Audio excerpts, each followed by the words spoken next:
That'll be about it. I'm still gonna give you guys your card though. So, We get exclusive EXP for being here. oh God, I wish. I'm honestly tempted. Zach's gonna be in trouble though because he never told me that he wasn't coming today. So you should not be this late if he does show up. Smite too. Oh, well, Smite Yep, that's, too. Smite too. All right, let me do. All right, the decks are shuffled, and the first card is drawn.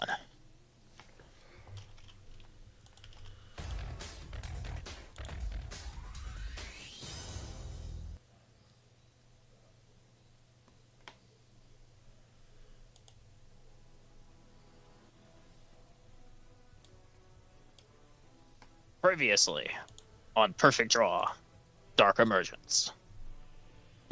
When we last left off, we had just introduced ourselves to a group of 4 strange individuals, each with paths that divide them. We have the Hermit of the Woods meeting together with the time traveler from the future, Blitz. Lumi, you introduced him around Domino City, showed him to Mr. Takoyaki's stand, and the two of you roamed together while Blitz was in search of some secret destiny, while you thought it best to visit the museum where you met the man who had threatened you before, only going by the name Sar. He wore your helmet proudly upon his belt, but told you that he was not there to duel. Instead, he foretold about something coming to a group of people that you know. He departed without much of a word, and you, drawing forth from some ancient something from a scroll-like tapestry, went to meet back up with Blitz, who was in the Egyptian sector of the museum, looking at different artifacts and paraphernalia discovered in different archaeological exhibits. There, Blitz met a strange man who claimed to have ties to the darkness. With a bit of taunting, and without much word, the man left, just as mysteriously as he had been. And to top the session off, sector of strange creatures, reptilian lizard-like aliens invading the library as Blitz had went to find out some information about the time period he had currently existed in. General Quebec, as he was called. Blitz challenged them to a duel, and with your help, he narrowly avoided a disastrous defeat, causing them to depart for the time being. While on the other hand of the spectrum, Carnegie, in a race to save his game from disaster, under the threat of losing his job in a week from the arrival of the billionaire Seto Kaiba, who had purchased Murphy's small gaming company that he was working at and made it a Kaiba Corp subsidiary. With Vicky, you at his side, under the same threat to prove yourself useful under the transfer of dual monsters from Industrial Illusions to Kaiba Corp. Using your sources, you believe that with a proper pitch, Carnegie could get his game Arcane Rising to be published by the business mogul and creator of Duel Monsters, Pegasus J. Crawford. But it would take some convincing, and the two of you set forth on a boat to Industrial Illusions, where you arrived at Pegasus's small island, once bristling for a tournament known as Duelist Kingdom, and you were invited in and sat down where Carnegie gave the most passionate speech that he could muster and managed to secure a mutually beneficial deal for his game at the cost of incorporating some themes and elements from Duel Monsters as exclusive cards to be released on the next wave of the game that is to come out. But before the two of you could celebrate, there was a scream from the castle. Those shadowy individuals dressed in cloaks had ambushed Pegasus, taking with them what they claim to be his knowledge, trapping him in a card, and disappearing. Quick duel between you and Carnegie managed to put to rest two of the thugs, but as you gave chase, at the top of Pegasus's castle, a man amidst a helicopter made his escape with the card containing the picture of Pegasus. And Vicky, you encountered someone you had a previous connection to. A strange woman with shadowy motivations known only as Sasha, who challenged you to a duel under the threat that she would destroy the castle with a series of explosives hidden within the walls and brick. And that is where we ended. Today, we will be meeting someone new. One more player yet to enter the fray. Another person fated to potentially save the world from darkness. Without the Pharaoh and his light, it is up to a small select few to stand in his stead against the forces of shadow that threaten the world. And I think I left my water in the other room, so give me 5 seconds.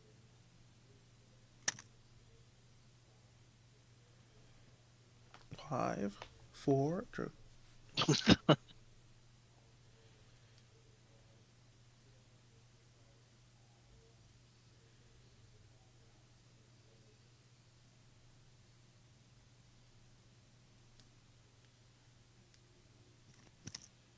All right, we're good. My water was in the adjacent room, sitting on the shelf. All right. It is dark right now, into the early morning. The hour has grown late,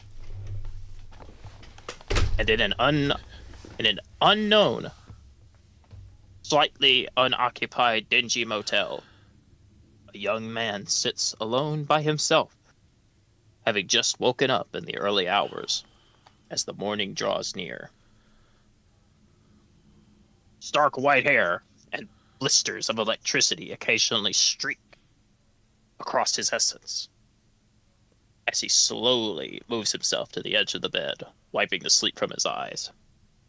So, Toy, the time frame is a little goofy right now, so everything that is happening with Ivy's character is happening a bit in the future. So when we go to there, know that what you're doing right now is happening a day before. Okay. Because when they went to Duelist Kingdom, the boat ride took them a day. So right now you're in the past. You're slightly in the past, and Zach's character and Kai's character are also slightly in the past with you, while Ivy and Murphy's characters are slightly in the future. But it's about to all coalesce and be back in the same time frame soon after all this. So, you wake up. You've been on the run for, I believe you've lost count by now, right? Yep. Could have been days, could have been weeks. You sit at a small roadside motel. The hour is early. The sun is just now starting to peek over the horizon. And you're not sure where everything is going to take you. Or I guess where your next leap is going to take you. Your meager possessions, however small that they are, sit just slightly over in the corner, tucked away in a little bag. A backpack that you've bought with what little money you've been able to make.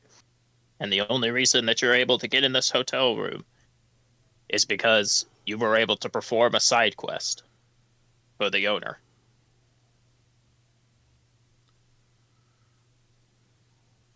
Who likely accepted whatever form of favor, and you were able to do it briskly and with great efficiency. Lars? What do you want to do, sir? All right, I'm gonna just get up and head to the bathroom first All and right. foremost. You stand up from the bed and head over to the restroom. The bathroom is small. It is cramped. Looking around, you can see the sink and the toilet almost press against each other. There's barely enough room for your legs. And the shower is not even a full-size tub. It's like one of those small little squares that's stacked over in the corner with just enough room for one person and barely enough space to move around. I'm gonna just look in the mirror and I guess take stock of my haggard face. All right. As you look in the mirror, you see a young man, not particularly aged, but the weather and the traveling alone has definitely made you look maybe a slightly bit older than you really are. Your face is dirty. Your hair is unkempt. A bit from the run, a bit from sleep, and your clothes are worn and baggy, having been stretched to their limit from the amount of, I guess, exercise that you've had to put forth recently. You've had to walk in them, sleep in them, and you haven't been able to change them for at least a little while. But you have always tried to keep them washed, whether it's from small rooms with a singular washing machine, small roadside washing like washing centers with, or I guess laundromats, my bad. Small roadside laundromats. But overall, it is pretty tough. And you know it's only going to get tougher because their hunt will never end. You splash your face with a little bit of water in the sink and get ready for the next day and the chase to resume. Would you like to talk about your character a little bit? You can feel free to introduce him however you want, tell as much as you want, or you could just let everything that's going to happen kind of speak for itself. I'll let everything that's gonna happen speak for itself. Okay. Well, at least I'll say my name. My character's name is Nue. Alrighty. Anyway, you finish rinsing off your face. You brush your teeth. Comb out your hair with what little supplies are left in the motel for you to take care of yourself. And you feel like you're set for the day. All right, I'm gonna grab my backpack and I guess first I'll look out the window to see if there's like any activity in the morning at this motel or if it's just quiet. It is quiet, desolately so.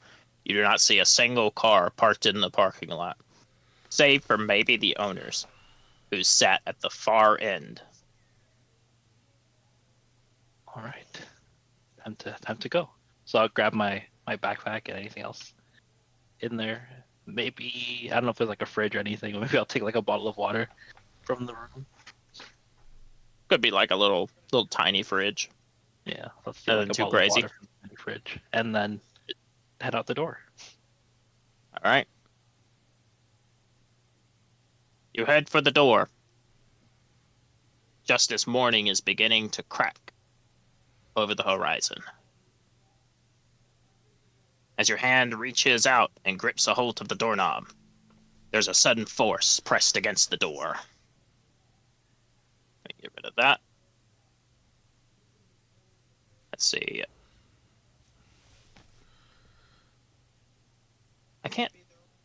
There we go. I think this is the one I was using.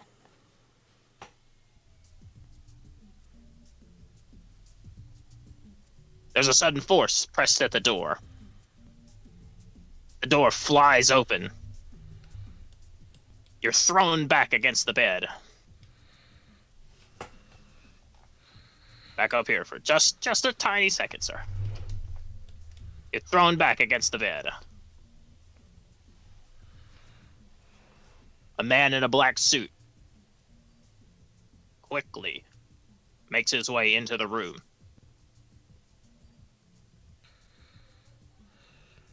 He reaches into his coat, drawing a firearm. He does not aim it at you immediately, but he holds it threateningly, gripping it firmly in his right hand. Mr. Nue. How did you find me so quickly? We've been looking for you. I hope you didn't think you could ever escape far. The society's got ears in every wall. He'll like shake his head and like rub his temples a little bit. Just, I can't trust anyone.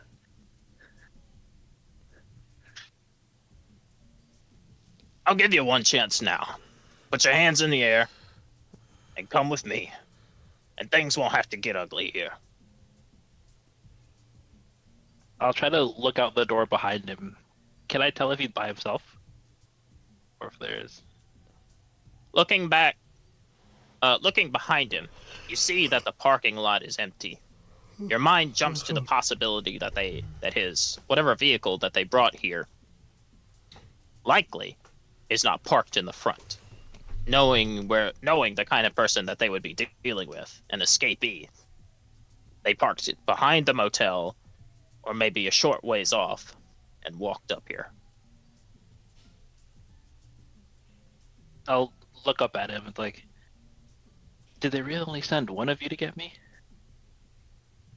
Oh, I don't believe that's any of your business now, is it? Our Well, business. probably. Oh, go ahead. Our business is as follows. You're gonna put your hands in the air, and you're gonna surrender, and you're gonna come back to the lab.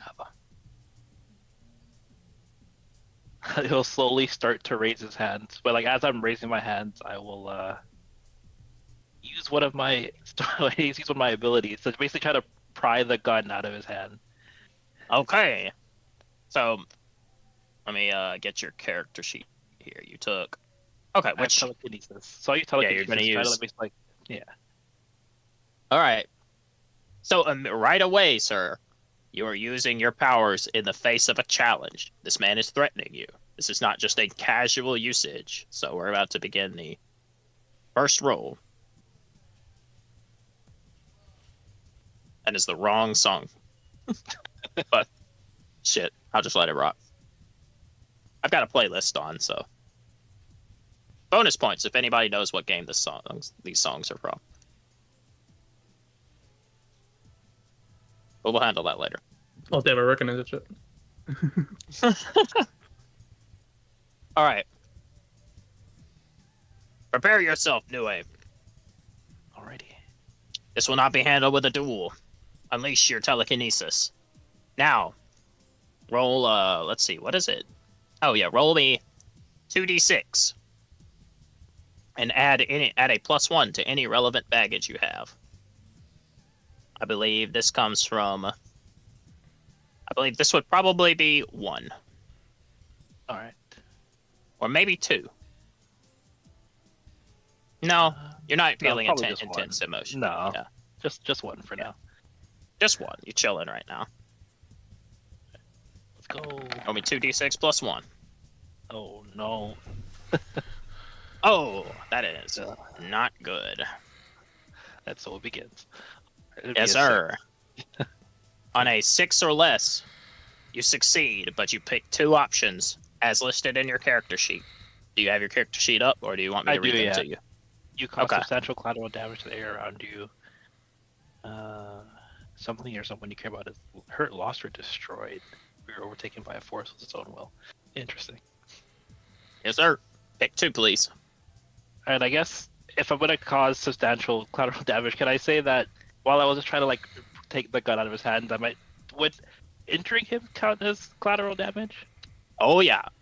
So maybe I feel like his hand breaks in the process or something, or like I twist his arm trying to get the whole gun. No, you get the gun away, so that could be 1. Something or someone you care about is hurt, lost, or destroyed. So there are kids watching. It's me. I'm the kid. No, I'm kidding. I guess I don't know what I want to. I have nothing to lose. I'm thinking of. True. So that would by default. You're overtaken by a force of your own will. Yeah. Yeah. I would also allow. Now this is because one of the options does not apply. I'm going to use a bit of DM discretion here and say I will let you take substantial collateral damage twice, but it will be twice as worse. Okay, I can probably do that. 1 will be his arm. Maybe I want to say like the door also like flies off or something, flies out. No, sir. Wakes up the whole motel to bring in Joe. Yeah, something like it creates like a loud noise, so now everyone in the area is like alerted. All right. Very well. Have you made your choice? Yeah, we'll go with those 2. All right. Using telekinesis, you attempt to maneuver the gun out of his hand. As the gun starts to levitate, he will begin to panic, gripping a hold of it perhaps too tightly. He probably should have let go, as you unintentionally reach in deeper to your powers than you wanted to. And his arm starts to twist, and you can hear the sickening crunch of bones breaking and tendons severing as he starts to scream. Ah! Ah! Ah! But it's not over yet, as just as the pain is about to end, he's blasted backwards out the door, shattering the door frame, blowing it off its hinges and part of a wall, creating a gaping hole in the motel room. Oh, time to run. All right. You dart out the door. However, as you were running, Right. Go ahead. as you were running, all right, now you can move to the bottom if you want, sir.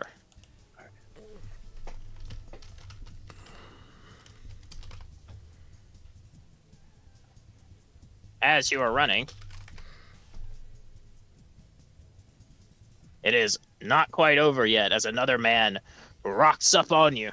Seeing you sprint out the door, he will quickly give chase, pulling his gun firmly, aiming down the sight.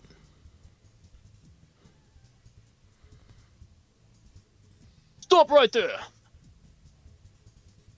I'm not afraid to shoot. I'm You're a not monster. afraid to get shot. Okay, well, as you say that,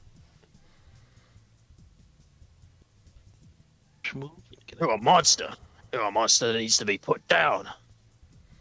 Go around doing nothing but hurting people. He will fire his pistol. Shots will ring out into the air as hotel room lights start to turn on. All right. Are you ready to enter a dangerous situation? Yes, sir. All right. A man is speed running the Lumi build. All right. Roll me 2d6s plus your skill, or plus your passion. I mean, 2d6 plus passion. Please. Plus 2, so 11. Yeah. All right, plus 11. Yeah, not bad. All right. His shots miss you. Perhaps seeing his compatriot's hand get completely broken and the guy blown out the door has startled him a little bit as bullets whiz past you. What do you want to do? This is basically how combat without cards works. So you can tackle him and take him down, non-lethally. You could just run. It's really up to you. You win. You get to beat him. I'm going to just run, but I'm All going right. to. I guess can I use another one of my powers? Yes, sir. Of course. All right, I'm going to use teleportation. Basically, like teleport. I guess I'm on the second floor. I would say you're on the ground floor. Okay, I will just. Is there like a range limit on teleportation? 'Cause it doesn't I am really not. say. I will just say you can teleport to safety. I will We'll do say that. Yeah. The game's very vague, so I'm gonna be Yeah. very vague. All right. You start to teleport away. Something As I'm- falls at your feet. Go ahead. Some type of projector in the shape of a triangle. It snaps at your feet, unveiling like a lotus. For a barrier forms around part of the hotel. And as you teleport, you smack right into it, getting knocked out of your instant transmission and crashing to the ground.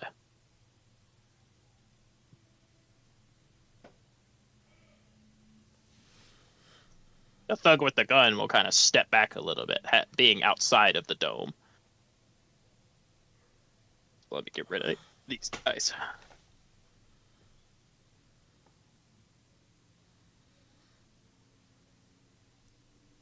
All right. Let me get a familiar face. That's enough nameless thugs. I had decreased their token size a little bit because Roll20 make like giga enlarges tokens.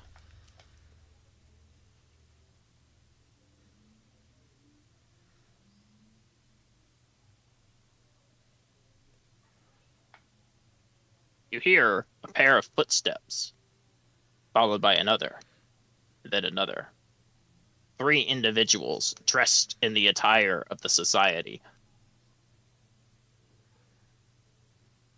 One of which you recognize. 2 of which you don't. However, they seem to walk through the force field as if it was absolutely effortless. Almost as if they carried some sort of key card or an identification that allowed them to utilize this technology that you did not have. A grinning man looks at you from behind a pointed mask. Red lipstick, carefully applied across his mouth, shimmers in the early morning sunlight with hints of glitter as he creeps into a ferocious grin. You recognize him. This is Dr. Faraday, Oh no. the society's head researcher. Someone you probably know quite well. Unfortunately. Well, they let all the dogs out to play today. Well, well, well, little lab rats. Look how far you've come. Now, I'm going to give you one chance to be a good little research subject. And come back to the lab with me. And I promise I will make the tests only marginally less painful. Or Or, well, we have more efficient ways of dealing with the Defiant.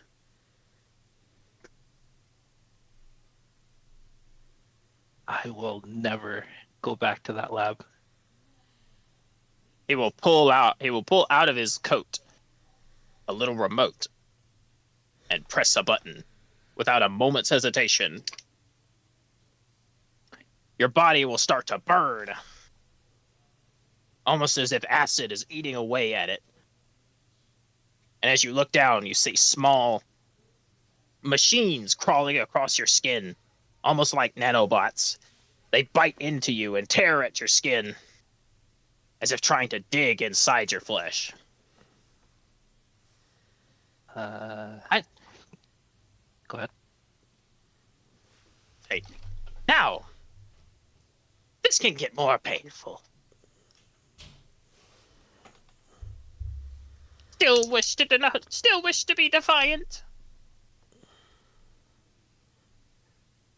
I guess with a look of pain, I'll just say yes. And then can I try to, I guess, overcharge the nanobots, basically? Of course If you can. possible. All right. I'll just let you do it. Cool. All right. Your electricity arcs across your body, frying them, and they fall to the floor. He'll start stomping and throw a little temper tantrum. No. It is not supposed to go like that. You were supposed to kneel and come back to the lab. He will just shake his head. After what you've done to me and what you did to my brothers, there's no way I would go back with you. And I'll like start looking around, try to see if there's any way out of this thing, or if I have to like go through one of them.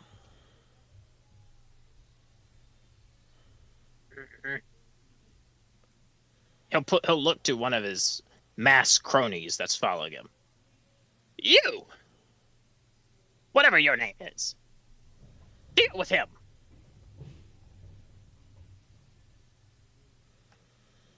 Footsteps will echo in silence as people start to emerge from their motel rooms, looking at the commotion. A man walks forward. His dress shoes tap along the concrete.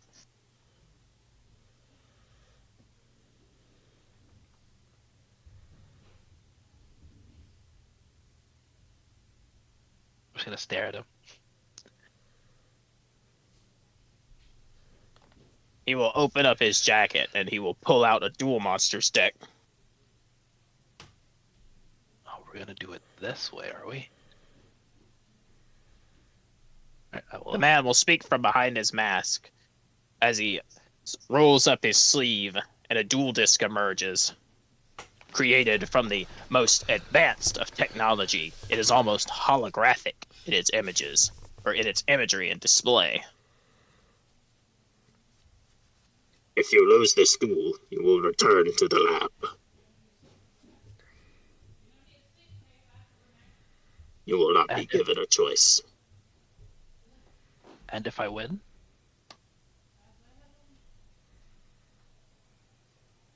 Dr. Faraday will answer for the masked man.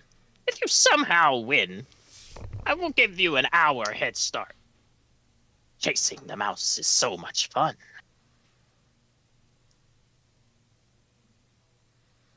I guess that's better than nothing. All right.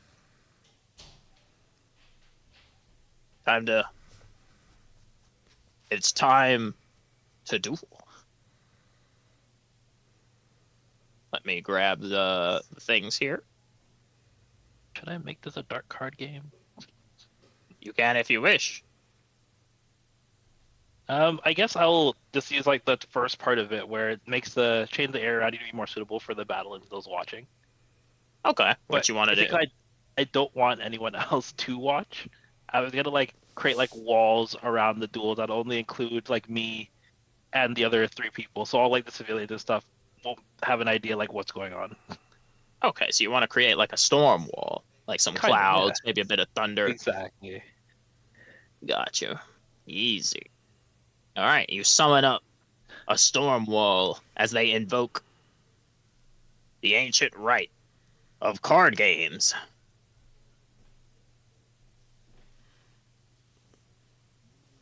Rubs hands. Oh, I didn't mean to copy your token over here. Let me add. Actually, I could delete your old one. Boom. You should be able to still control your token on this map. Yeah. That's fine. Everybody else, you can here. Let me grab our other 2 people present. If you want to react and do stuff with your tokens like Murphy was doing, feel free.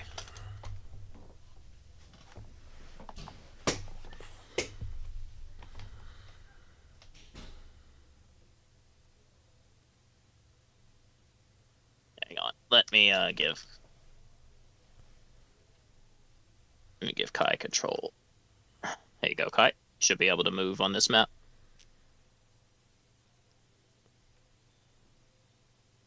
All right. Let me move these guys to the back. As you invoke the right, or I guess your power of the dark card game, the masked man will say, "If you are invoking the ancient powers, then I will as well." And with a snap of his fingers and a flick of his wrist, chains emerge, ensnaring your arms. And his as well. To make sure there is no running away until the duel is finished. The loser will be held in place until a victor is decided and drained of their energy so they cannot resist.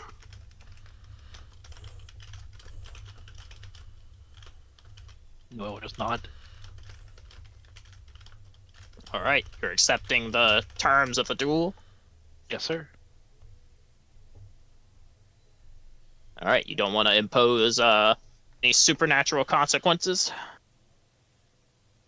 I guess.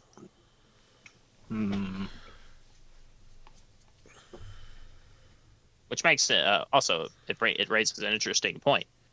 How is he imposing dark card games on you? I mean, if he's from the society, I'm sure they did some shenanigans with him too. But I guess I will impart, I guess, one more rule. They do say you can like have them forget. So maybe I'll have them forget the last hour or like 2 hours of the day if I win. So along with like the hour head start, they'll also forget having seen me here. Yeah, and that is part of the thing that I let you have, is that you can modify the rules. Wait, is there like a limit to how far you can forget the memories, or is it just forget memories TM? Because it's just forget memories TM. you could Omega nuke them if you really want it. It's true. It's true. It's up to you. It's your character. How you think you want them to be. True. Gotta be careful. Gotta be careful though. The more you raise the stakes, they might be inclined to do the same. True. No, I'll just have to forget the last hour or two. We'll keep that in line. Last hour. So if you give me an hour head start, they'll forget the last hour. So basically, maybe I'll have 2 hours to get away. All right. Effective. Let me get. All right, sir. Are you ready? I am. Time for your first experience. First thing we do. High roll. Modern Yu-Gi-Oh! Rules. Only a single D6. Decide who goes first. Oh, whoops. Oh, you said single. I rolled 2. There you go. Well, they went with what was the 1? Okay. All right. A 5 versus a 1. The masked man will politely tell you. I believe I'll be doing the honors. You know, it's not bad to go second, actually. No way, will not. True. It's true. Some decks would rather go second.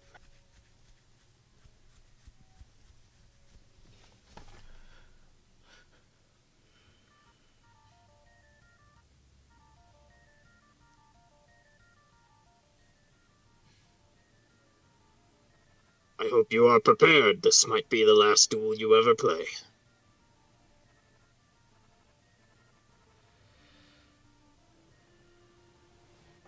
Let me adjust his thing, because I forgot to set a thing in his. There we go. Oh. For my first card, I will play Electric Fusion Overdrive. He'll draw a card from his duel desk and he'll play it down.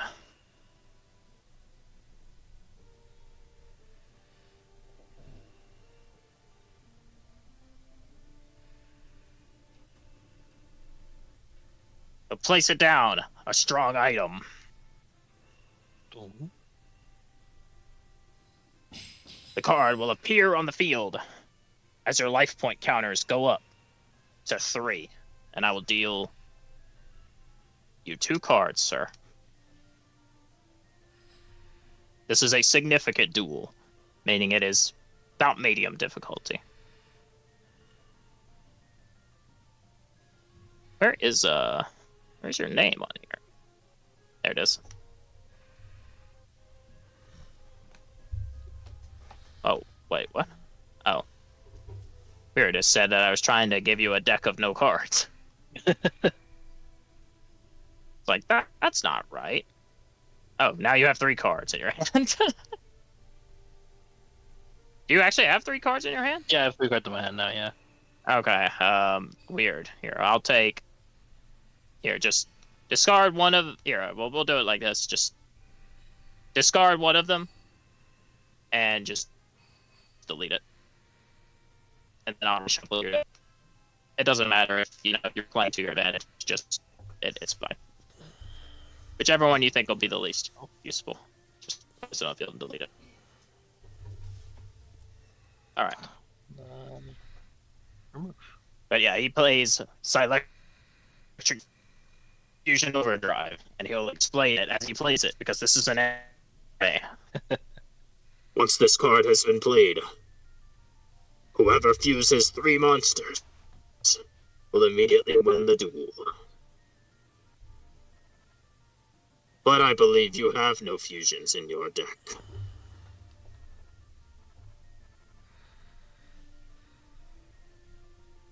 Looks like Good someone did their research. That sounds looks like someone did their research. You could say I know more about you than you know about me.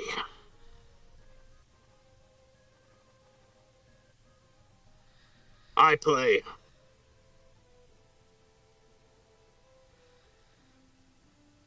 this card, Electric Dash Skater. He'll summon forth a machine-looking creature wreathed in green electricity.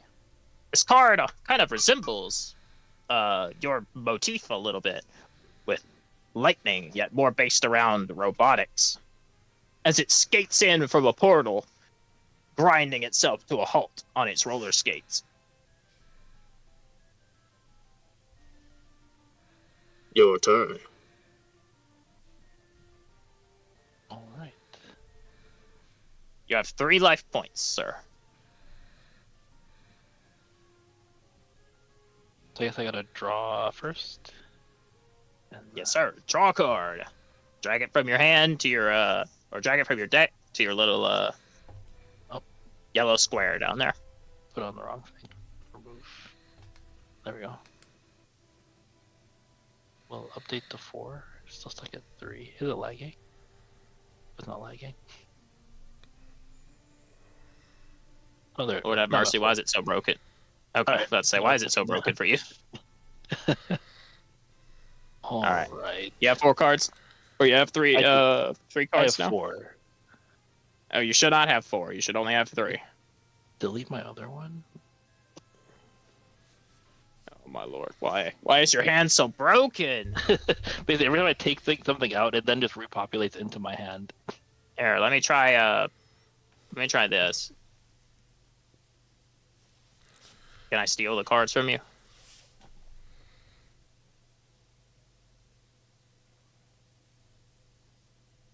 Or are you still not getting the message?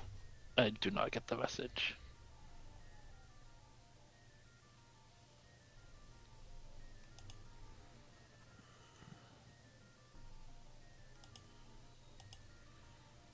Oh, Lord have mercy.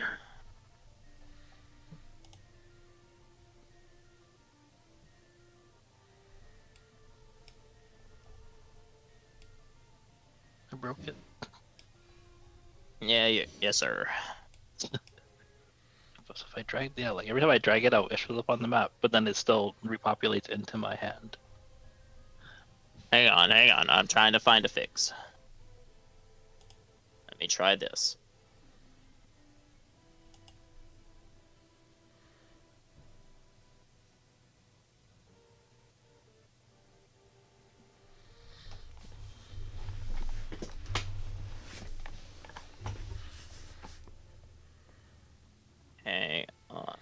N-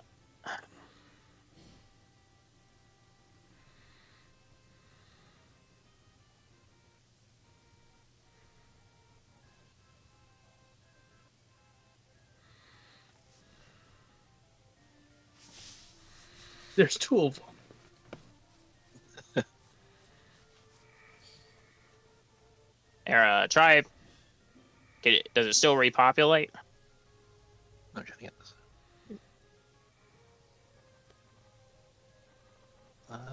Oops, I don't even think I can drag it out anymore.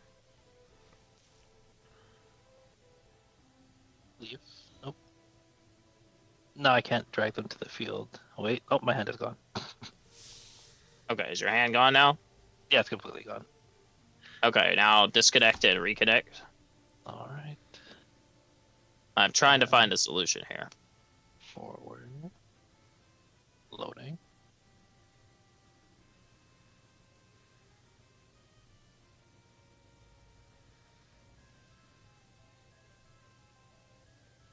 Okay, now let's try. Let us try this.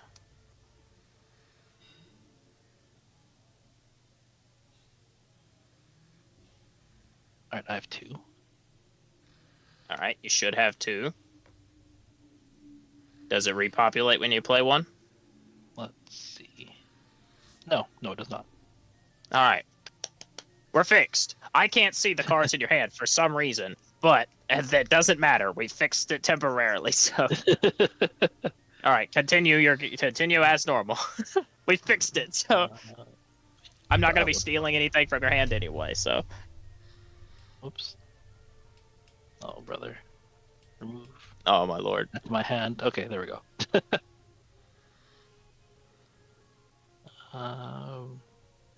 Okay, so do you? I was just testing with this one, so I'm gonna remove that. Oh my lord. All right. Let me shuffle your deck again. Let's play for real. All right. All right, 1, 2. Got those? Yes. Okay, we're playing for real now. So, do you know how to? Do you know the general rules? Yes. I'm gonna draw first. Okay. Yes, you draw first. All right, I have options. All right, Nui will look down at his hands and then look up. Just smile a little bit at what he has in his hands. Some memories like flashing through his head. So first, I will summon the Storm Warden and put him on the field. Can I make him bigger? Not quite. Oh. Well, Oh yeah, I can make it bigger for you. Good lad. As you play your Storm Warden, the man from behind his mask will say, I hope you're not planning on attacking my skater. His quick effect allows me to choose one benefit, and I selected Strengthen. My dash skater will now be a strong warrior until my next turn.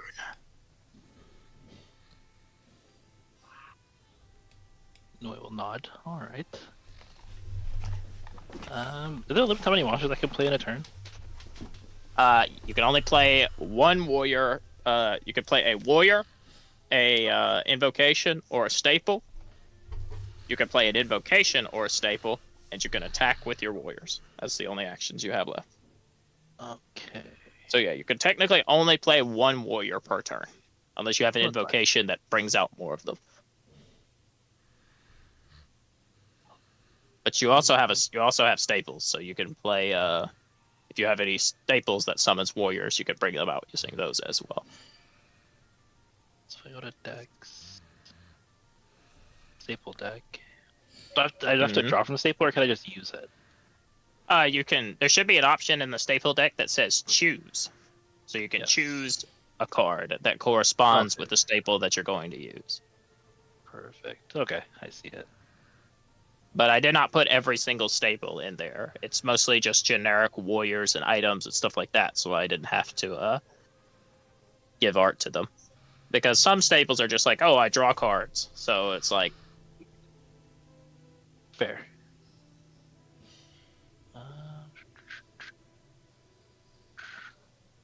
I guess I'll activate a staple.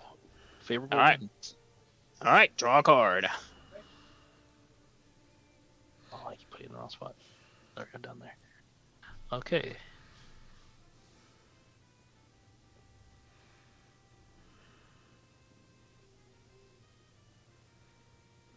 All right, I will activate my ace or play an invocation.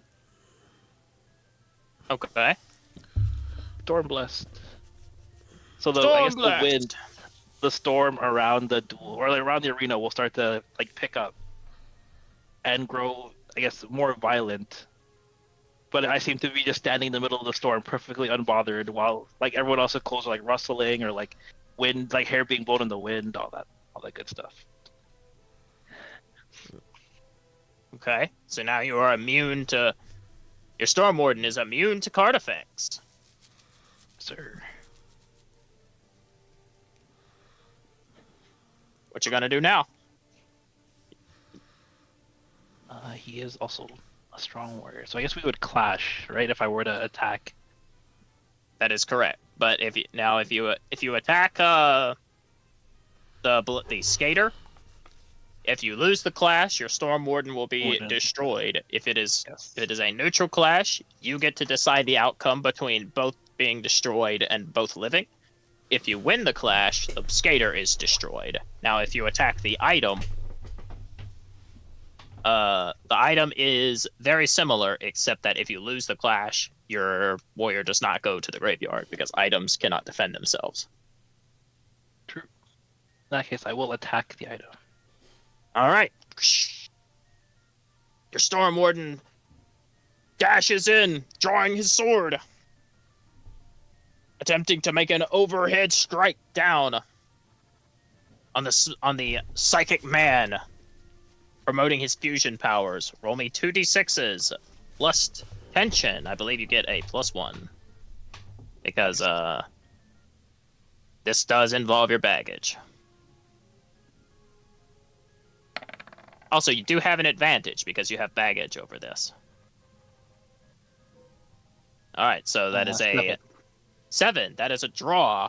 So you can either destroy both the item and your Storm Warden, or you can have them both survive. I will have them both survive. All right. He attempts to smack against the item. The psychic man will raise his hands, deflecting your Storm Warden with some sort of power, blasting him backwards. And that would be it. I do not believe you have any more actions you could take. Nope, that is it. Now, this would be a good time to tell you about advantage. Because you have baggage for this duel, you start with 1 advantage. So you can use advantage in a variety of different ways. You can try to counter a move he plays by aka respond to an opponent's move. So if he plays a card or does a thing that you don't like, you can try to stop it. Okay. That involves a dice roll. If he counters a move you make, you can try to stop it. Now, well, technically you can do that anytime, but if you roll a 7 to 9, you have to use an advantage to stop it. You can also create a card for this specific duel. That is something you could do for an advantage. With an advantage. Interesting. Okay, I'll keep that in mind. There's other things you can do as well. You can draw a card using your advantage. You can place a specific card from your deck on to the top of your deck. And I think there's one more I know. I can't quite remember what exactly it was.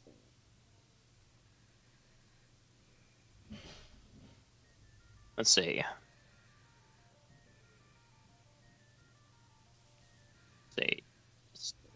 It's called Take Control of the Game. I remember that. Here we go. You can stay at 1 life when you would lose your last life point. So you can use an advantage to basically endure a finishing blow. Okay.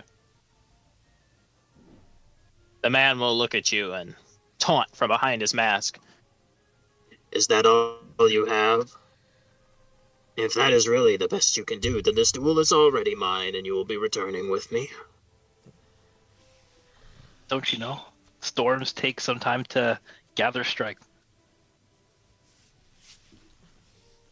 We'll see.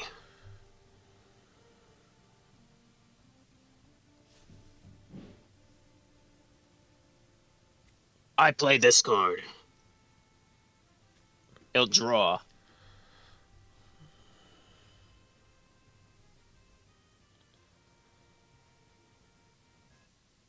I play this card. Psyelectric Borgman.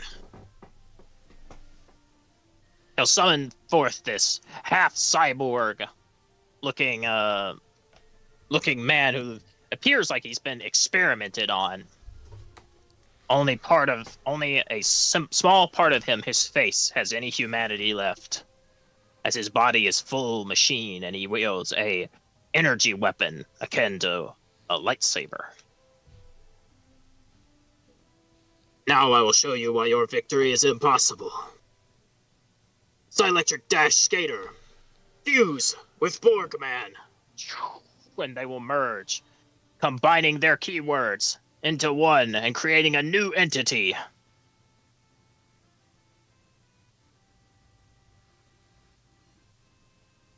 Let me bring this one to the front.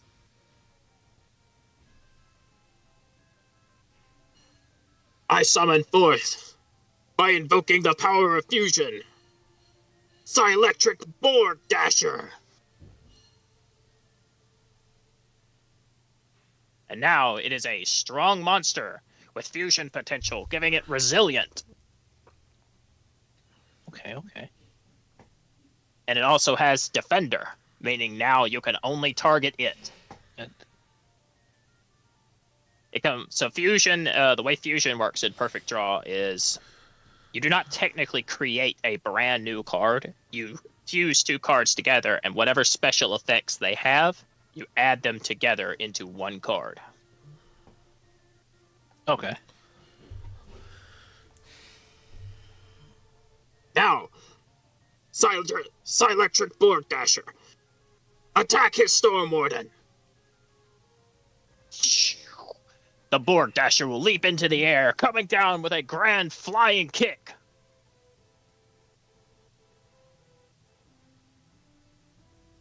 And he will attack you.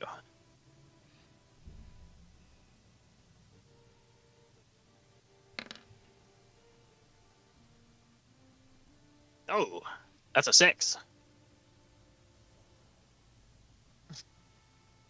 As he attacks your Storm Warden will deflect the blow. Pushing his monster back, your Storm Warden will make a counter strike, sending it backwards across the field, dealing damage to it and removing its resilience. Nice. Because he lost the clash.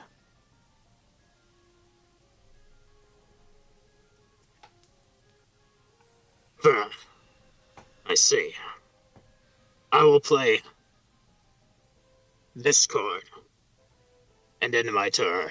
He will play a normal warrior. Psyelectric Mind Jumper.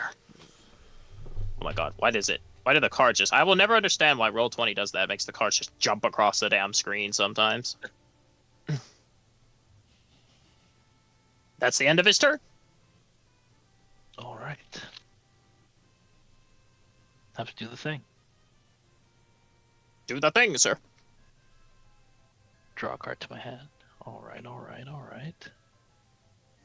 Also, if you run out of cards to draw from your deck, you have the option to spend 1 life point to shuffle your graveyard back into your deck. Okay. But it is optional. You don't have to do it. You aren't forced to do it. Sounds good. All right. I guess I will summon.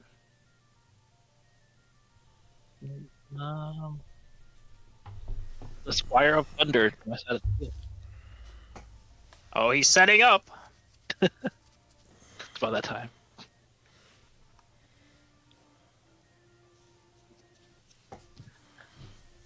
looking to the left at the squire appearing, the storm warden will be bolstered by the presence of one of his squires.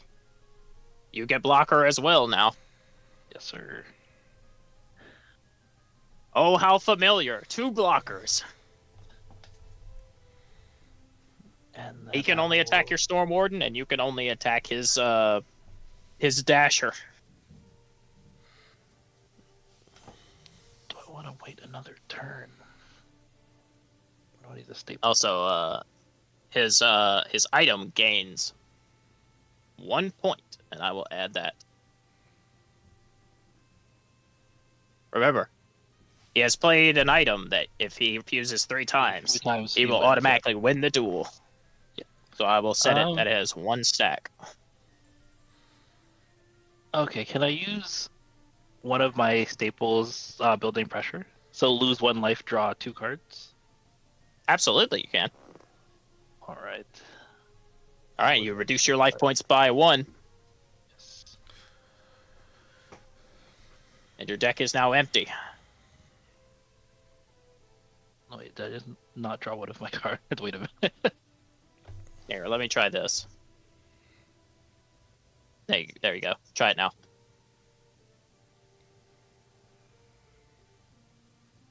I have so many. Wait, I don't know if it's bugged, but I have like 4 squires of lightning in my hand. Oh my god.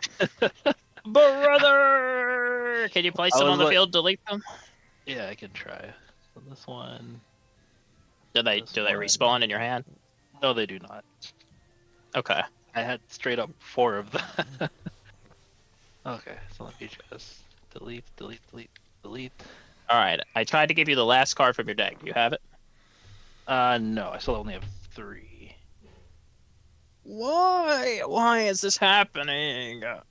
So let's see if I try to draw it for myself. I get another Squire of Lightning. Oh my god. I'm pretty sure I've just been drawing Squires of Lightning since this battle started. Oh my Like- fucking god. I was like, maybe this is intended, but now I realize it is not intended. Oh my god. I might have to, like... Alright. I mean, I'm glad we're getting this problem out of the way now. Alright. Here's what we're gonna do. This is the only way I can think of that might fix it. Yep. Empty your hand and delete everything. All right. Emptying. Delete everything. Delete them all. Just get rid of everything. My hand is We're gonna done. take a 5-minute. Yeah, we're going to take a. We are going to take a 5-minute recess. Well, actually, 10 minutes. We're gonna make it a 10-minute break, even though we haven't got to do fucking anything yet. We're gonna take a 10-minute break while I delete your deck and remake it, All right. which shouldn't take too long, but it's just fucking annoying that I have to do all this again. So, I'm gonna mute. Get me some more water, and while I'm up, start remaking your deck.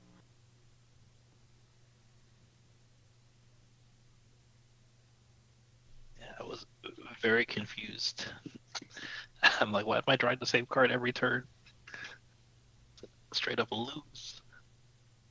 It was rigged from the start.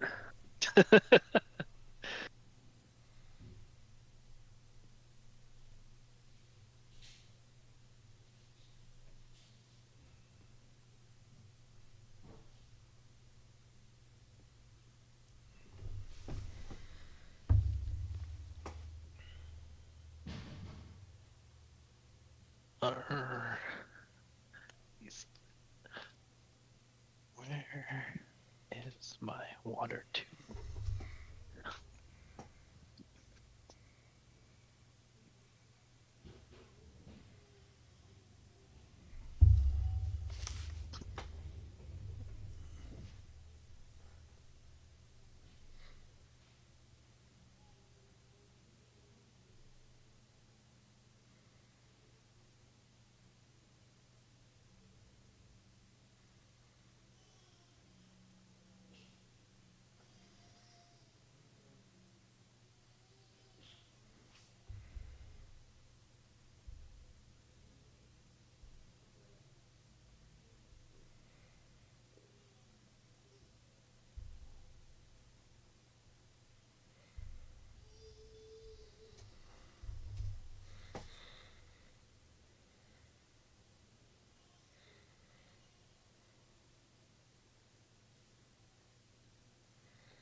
Okay. Are we good? Let me try it again. You have 3 cards in your hand? I have 1 card in my hand. Bro, what? Dude, there's no way. Like, oh my god, I'll try refreshing. try rejoining. Because like on my screen, everything is fixed now.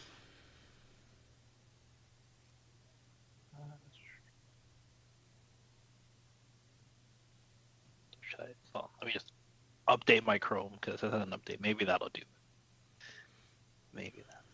Like, I don't know what is happening because like on my screen, everything is fixed. Like you have 3 cards in your hand. Your 2 cards you played are on the field. Your deck is empty.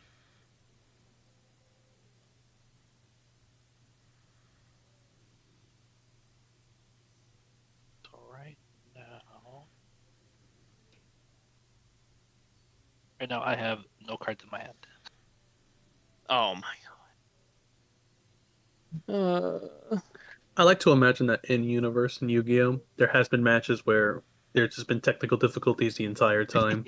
Like someone's cards are just not showing up on the hologram, and they're like, "Yo, what the fuck's wrong with this fucking thing?" Time. Let's try it this. Wave their fist. Let's try it this way.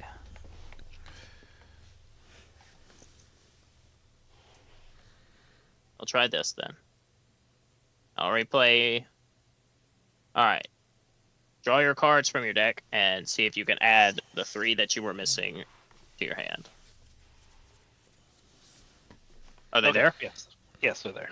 Okay, well, okay, so now my screen shows that you have the 3 cards and your deck is empty. So maybe something about whatever it is just doesn't like me trying to give you the cards from your deck. Maybe something about Roll20 with you and me is like, it's fine for both of us when you do it, but when I do it, it bugs and freaks out. These So things, maybe. yeah, but now it's synced though. So like I could see you holding the same amount of cards that you're supposed to have. Your deck is empty on my screen, so it seems like we're good. All right. All right. So I did my staple. So I drew 2 cards. Yeah, you and played. Then, so I'm going to play an item card. All right. Hook him. So from the skies, a bolt, like basically a lightning, will strike down and stop right in front of the Storm Warden, and he will pick up the lightning bolt and it'll transform into a spear. All right. So I've played Bolt of Wonder. So once per turn, I can strengthen the target warrior, and if that warrior is a Storm Warden, he can attack twice, and it heals me for 1 HP per turn. Okay. It's a good card. He now has Overwhelm.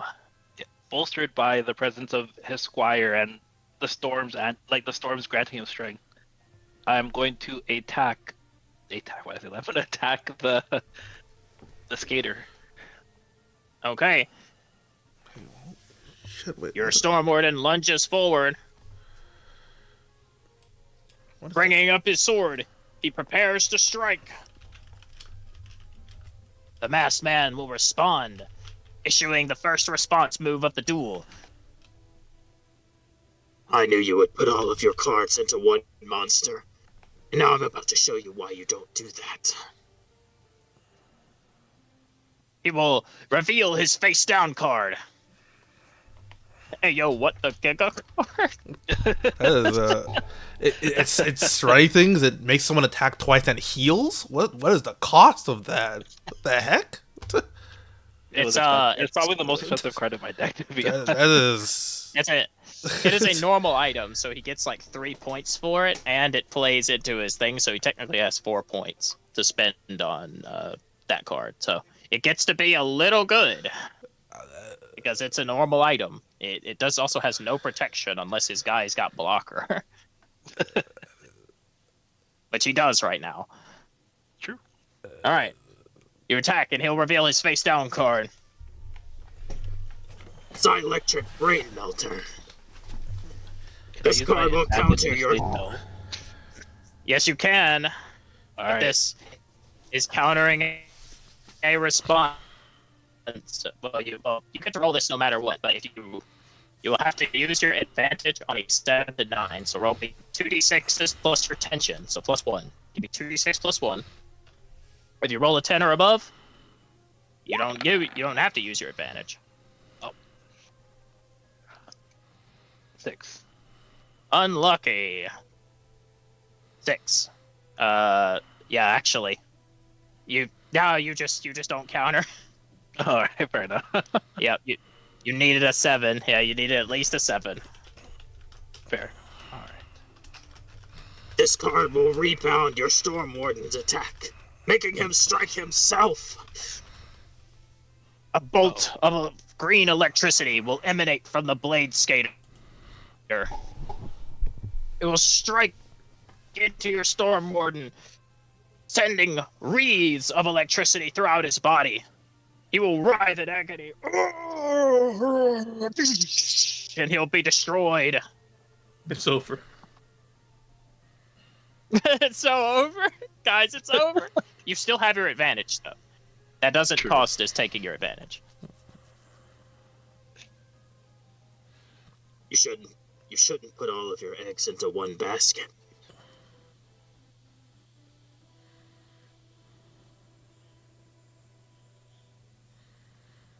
I'll You stare can down continue at your his turn hand. anyway.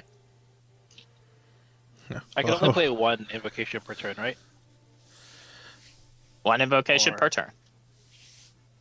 Well, technically you could play 2, but you played an item this turn, so you can only play 1 invocation. I don't know if I should have this card back because I already used it.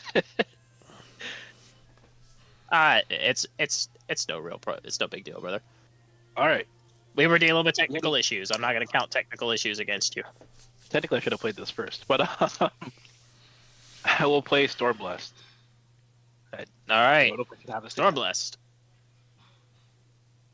That is all right. All right, your Squire is immune to card effects. I guess no. I can't get it back from the graveyard. I'll have to lose a life point to shuffle that back in, right? Yes. That is correct. All right. He has pulled his ace. We got anybody that thinking he's about to lose? We're still back. All right. So if you have, well, actually, there technically nobody can watch because you shrouded the duel with the dark card game. True. So there's nobody that can actually be there to be like, oh my god, he's gonna lose. Everyone's just watching like just like silent Yeah. silhouettes in a fucking parking lot. So I'm not gonna give you another advantage just yet. Your Stormblessed goes to the graveyard. Welcome. Oh, your Storm Warden does actually come back from the graveyard though. Oh, does it? Nice. See, I Yeah, thought it just I was, says, but I wasn't sure. yeah. If they're not on the field, Yeah, it's it says it- activation. All right. Yeah, he just gets to be added. He can't attack again because he's already Yeah. attacked.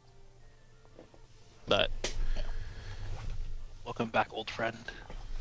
you bring back Storm Warden. I mean, doesn't Bolt of Wonder let him attack with it again? No. Oh. Bolt of Wonder only elects to attack as part of its activation. It's all one sequence of events. He can't use Bolt of Wonder again. It's because he can only use it once per turn. Damn, I don't have a Murphy so here to say otherwise. Yes. Fair. Yep, he can only use Bolt of Wonder once per turn. Yeah. So it strengthens. He can attack twice and heals just once per turn. But then he got destroyed. Either way. All right. Welcome back, Mr. Storm Warden. Anything else in the tank? You want to play a staple? Or you want to wait on that one? I'll wait on that one. All right. Because you can't play the same staple twice in a row. Actually.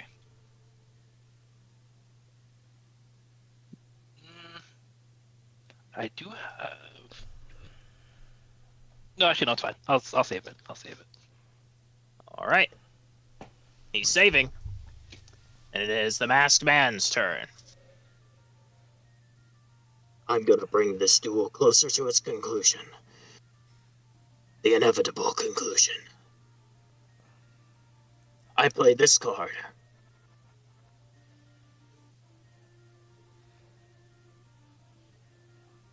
Psyelectric Speed Fuser. When this card is played, I can fuse 2 warriors on the field. Psyelectric Speed Fuser. Merge!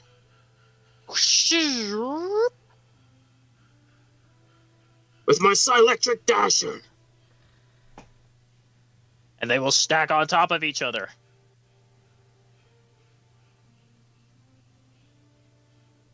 Psyelectric Speed Fuser gives my new warrior even greater strength, strengthening him again, and adding Overwhelm.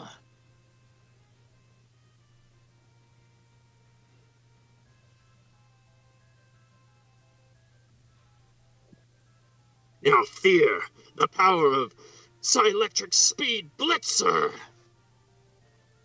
And you'll summon forth a machine-looking man with wheels emerging from his arms and his legs, with a giant hand that looks like it's almost akin to a baseball glove.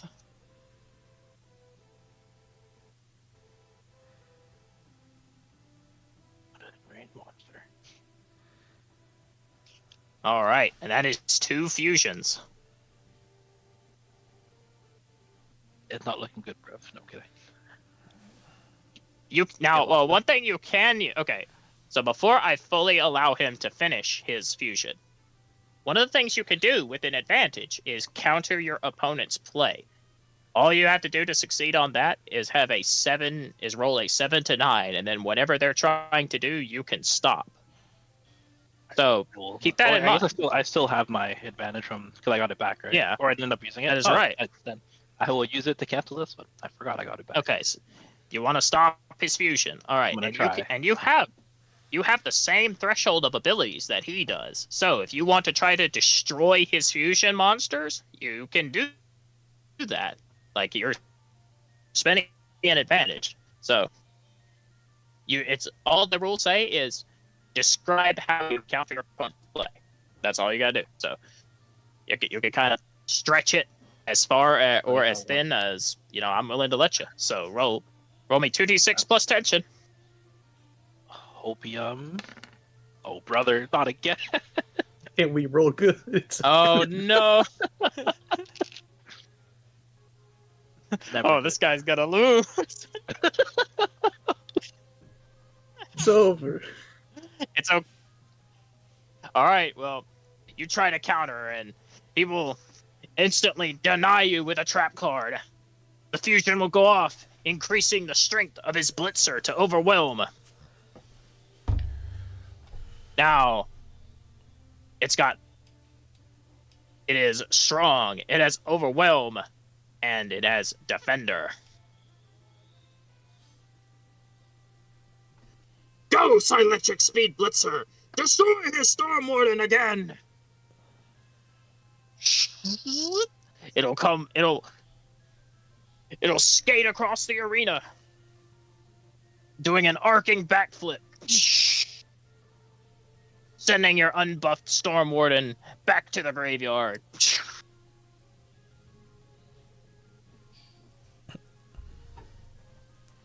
Ow.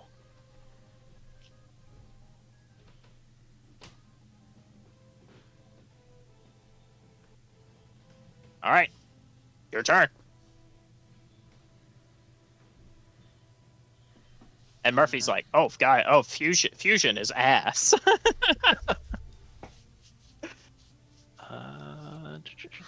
Oh, 100% fair. All he needs is like one destroy target or silence option. True, which he does have. He does have silence. He just hasn't used it. I don't know why.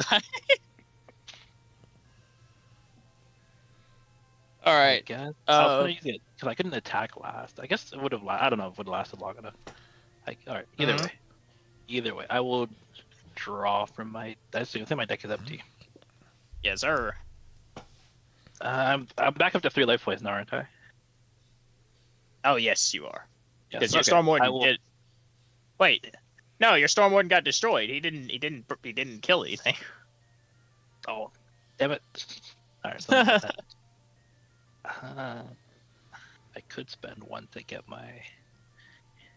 Well, have to risk it. Oh no, Just get no, never iron. mind. My bad. I'm stupid. Your Bolt of Wonder just heals you for 1 HP per turn. My bad. I'm stupid. Yeah, no, you do have 3 life points. All right.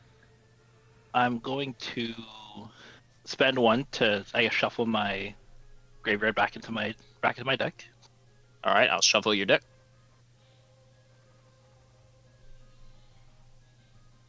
All right, And then I'm going your to deck is draw. restored. Oops, I put that on the. Oh my God! Please. I like trying to draw it to my hand, but actually no, that's fine. I'm gonna play this anyways. So I will play Jeez. Storm. Oh my God! He top decked his ace. Oh He no! top decked his fucking ace. I am the Storm. Can we stop killing Storm Warden, please? Honestly, let him do his thing. Alright. I will activate Storm Blessed again. Return once more, my warden.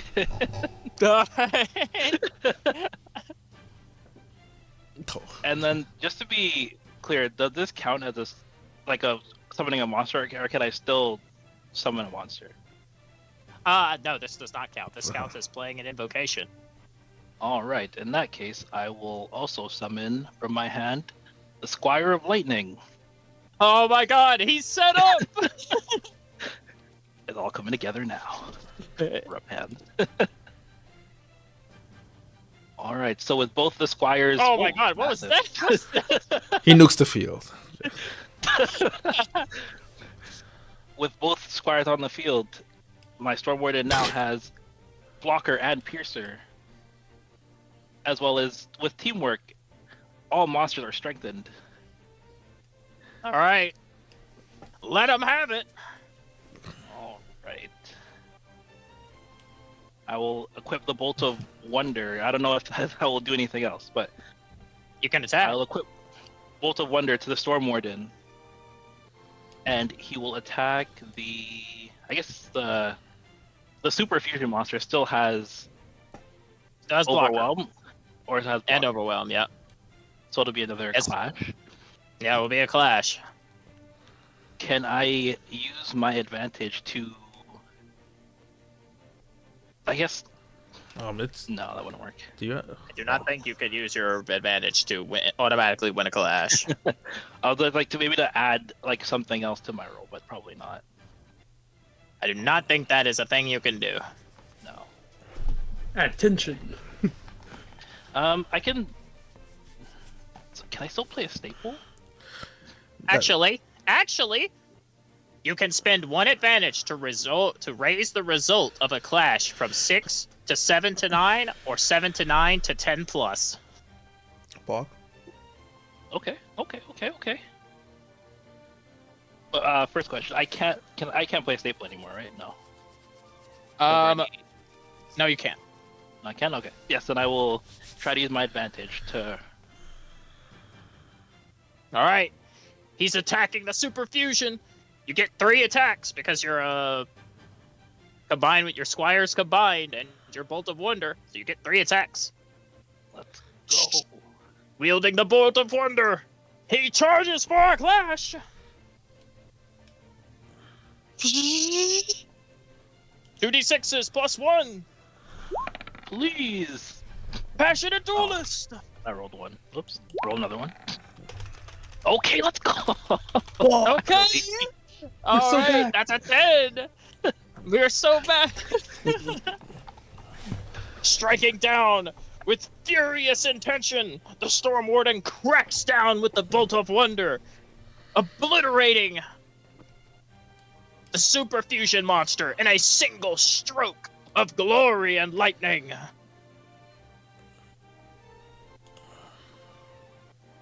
Oh, hang on, I have to utilize the soundboard. I keep forgetting to do it. Okay, that sound.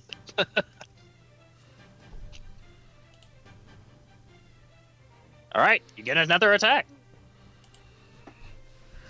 He still has one monster in the. I guess I will use my other attack to attack the item. Okay. Oh, did you want Storm Warden's second attack or the Squire's? Storm Warner second attack. Okay. Storm Warden's second attack. Remember, when your Squires are teamed up, they become strengthened. They become strong. Yeah, I was gonna have them attack the normal monster and then directly, right? That should, because Piercer means I do direct damage, right? Or no? That is no. Piercer means that you do damage through a monster that's destroyed. Oh, okay. All right. You attack his fusion. You attack his fusion overdrive. It can't defend itself. Storm Warden, another strike, sends it to the graveyard.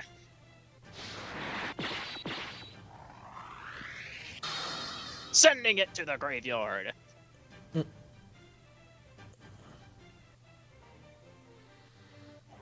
All right. Finish him.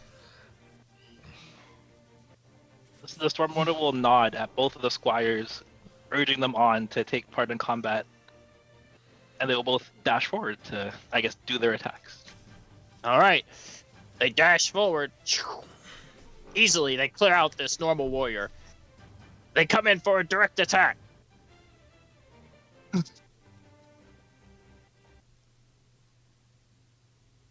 masked man will raise his face down card. I play Psyelectric Diffusion Barrier. As your squire clashes against the barrier.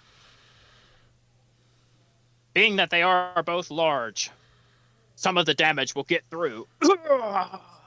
And he will lose 1 life point instead of 2, as his trap card disperses some of the damage. Fair enough.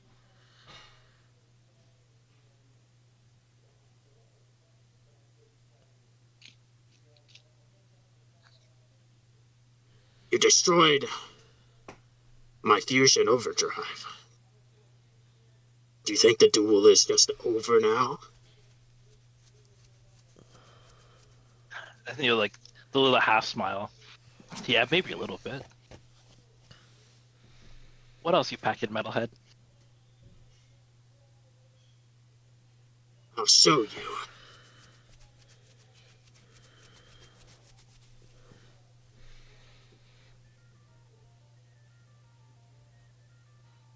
I draw. He'll draw a card.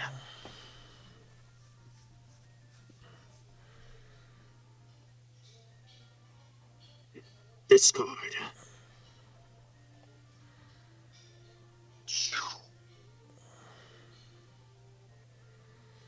I play a magic card. Psyelectric Fusion Shock.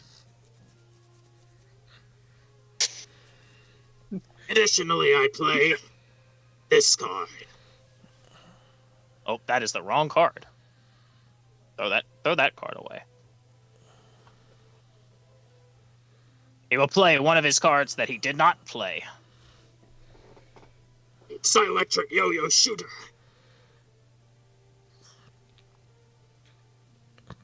Playing a monster, and then adding his Psyelectric card. He will fuse his monster and yours. Your Storm Warden is mine. He will point. As a mighty creature emerges forth from the magic card, thrusting out a hand and starting to pull your Storm Warden towards it.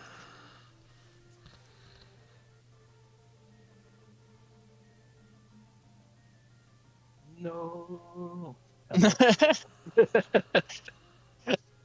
All right.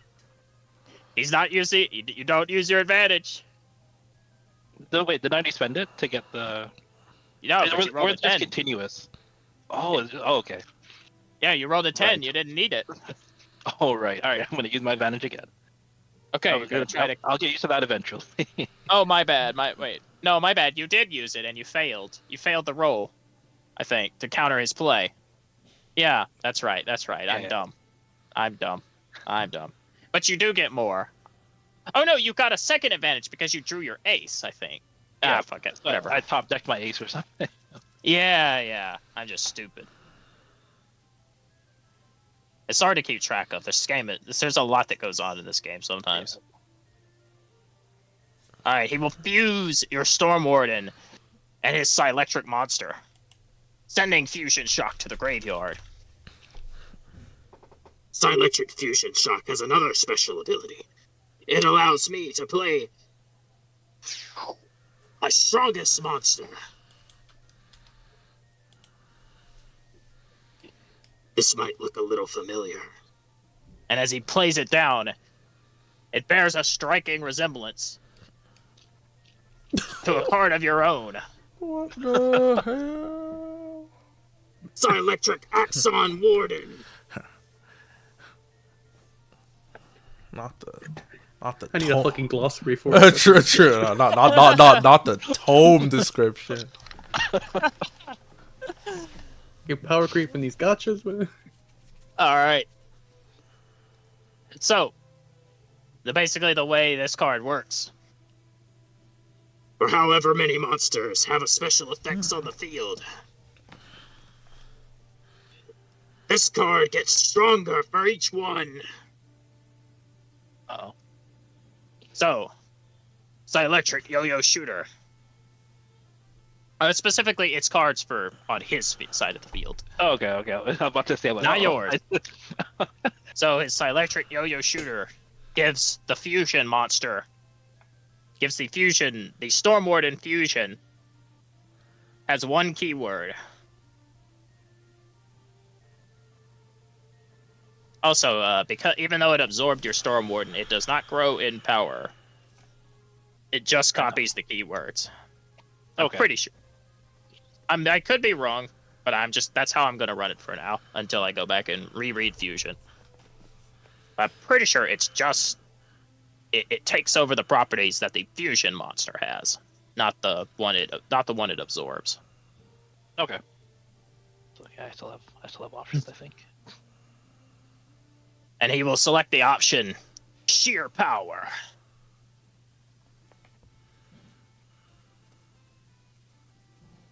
Time to win this duel. Psyelectric Axon Warden. Psyelectric Yo-Yo Shooter. Destroy those squires. Its Warden will dash forward.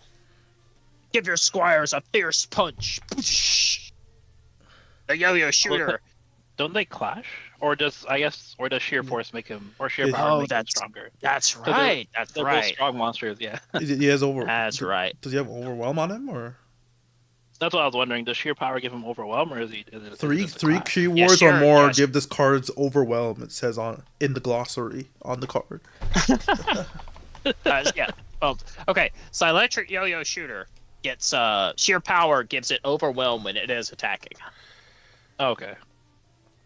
And then Axon Warden is just strong. He doesn't have any keywords yet. Okay. So you're right. It will clash. All right. So the Warden will clash with your Squire. Oh, My boy. bad. Let me get your other Squire back. Winnable. There's hope. There we go. Yep. Cool. Let me get your other Squire back. All right. Clash time. Just. Wait, do I have to roll? No, I have to roll. Oh, okay. That's what And because he's on second phase, I will give him one tension. Just roll 2 nat ones. Please. Okay, well, that's a fail. Nice. Let's go. Well, I guess he still gets to choose if we destroy. No, each that's other, just right? a- Or just, that's just a fail. fail. Oh, let's go. Goodbye. All right. He will clash with your Squire of Lightning with the Axon Warden. Your Squire will mount his defense. The two of them pairing together. Actually, wait. Oh no, they are strengthened. Never mind. I forgot. Yeah, no. And yeah. So yeah, Your squire wins. Yeah, so uniting their powers together as a single entity while on the field. Your squire is about to destroy the warden. But the masked man has one more response move, which he will use right now. Reveal face down card. Electric shatter pressure. Adding on this card to his warden. It will rear back its fist and give a menacing, ferocious punch, crashing down, shattering your squire's sword, and sending him to the graveyard. Wait, what was the response move? As a response move, he basically just buffed his monster. Oh, brother. So that it would win the clash. You can use a response move to any in-game action, so... How do I determine a response move? Oh, my bad. You get to roll the counter. Roll me 2d6s plus, I guess, +1. I forgot. That's a rule that fucking Murphy had to remind me about that I still forget even now, is that whenever they do a response move, the player gets the opportunity for a free counter. 8. That is... You do not have an advantage. Oh. So unfortunately, your squire goes to the graveyard. Valid. Also, I will send your Storm Warden back to the graveyard as well, because Fusion technically sends them to the graveyard, so... Alright, and that will nerf your Squire of Thunder back down to normal. The Psy-Electric Yo-Yo Shooter will attack, but because it has sheer power, it gains Overwhelm when it attacks, sending your Squire to the graveyard. With a single strike of a yo-yo and wielding the sword of the Storm Warden, your Squire stands no chance as your board is clear, save for your Bolt of Wonder.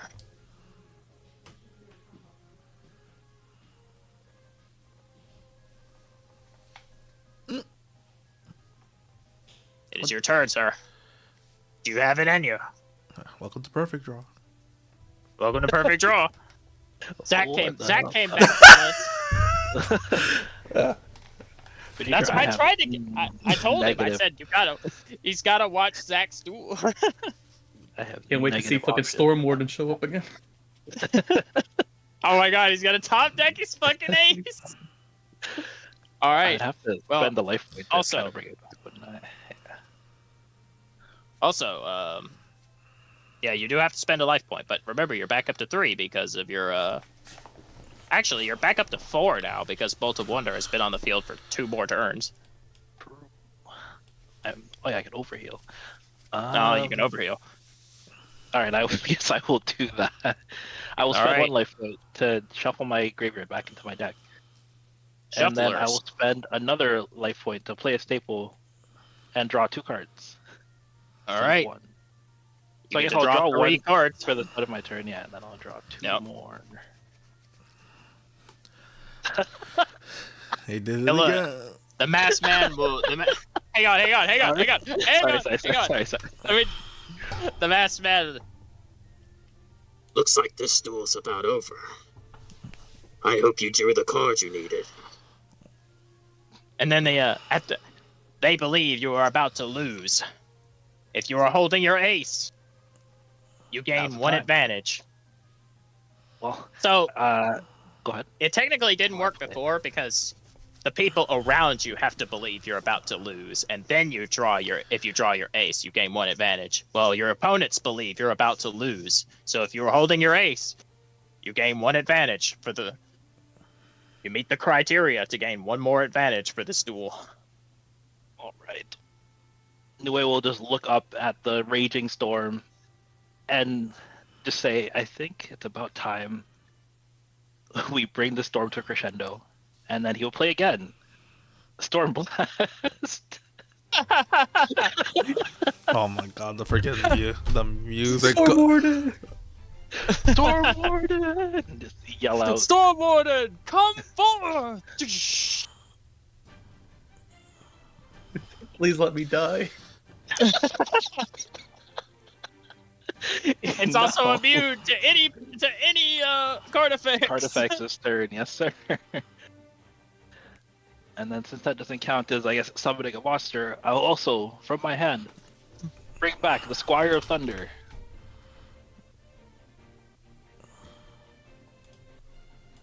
All right, let's see if I can turn this around. I will equip Alright. the Bolt of Wonder to my Storm Warden. So he now has Overwhelm. I'm going to attack the Axon Warden first. All right, you start to close in. But before your warden strikes, Dr. Faraday will step in. You didn't count for my friend reaction. True. All right, so this is called a threat move. Oh my so God. one of the things one they can can watch do. it. One of the things the opponent has in a duel is things called threat moves, also called a lash out, which means they can use real world issues to try to distract you or halt you or force you into a situation of great difficulty. So your Storm Warden's attack is, as it's drifting through the air, Dr. Faraday will look up at you as he walks into the middle of the duel. Now. You wouldn't do this to your own brother, would you? Storm Warden will pause for a second as Dewey stares, waiting for him to finish what he's saying.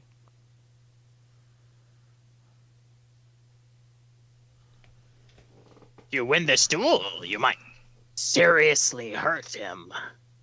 Or have you forgotten? He'll point, or he'll gesture a hand to the masked man. And now, as you kind of observe looking at the masked man, his features are familiar to somewhat. Behind his mask, you can see a head of white hair. Accompanying it, the ace monster. A warden itself, the use of electric cards.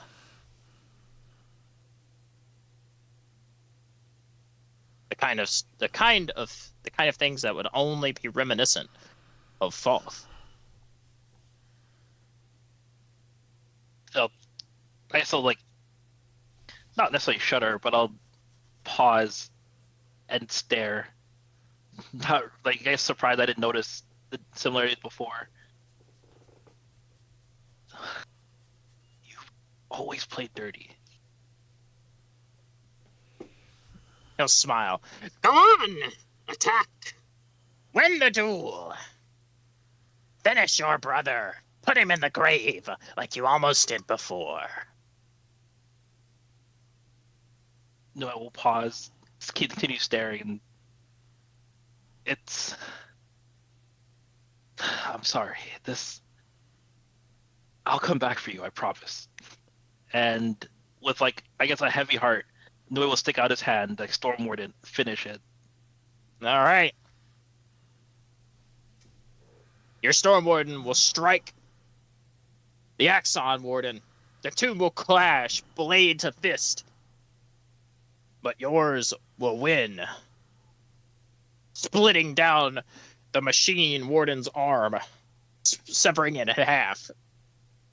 Before a single strike across his chest sends the Axon Warden stumbling back. He'll just shatter like glass. As you choose victory.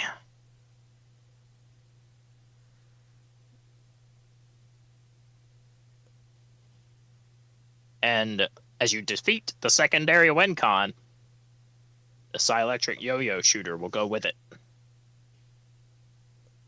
And the duel will end. The effect of the dark card games take hold. You can see a bright flash of lightning crash down into the center of the arena. as the chains around Falt's arms start to drain him of his energy so he cannot pursue you.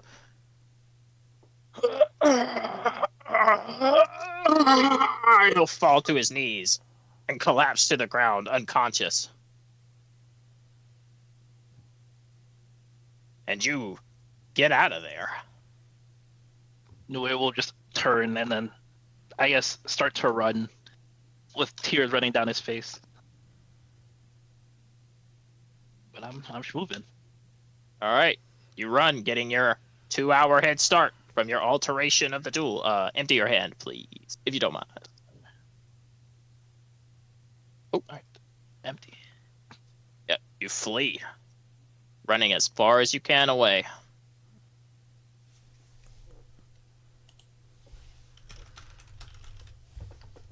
Leaving behind Falth and the other masked man, who you could only assume to be. Do you remember? Ran, my other brother. Ran. Yeah. I was waiting for you to fill the gap. Yeah. No, I assumed.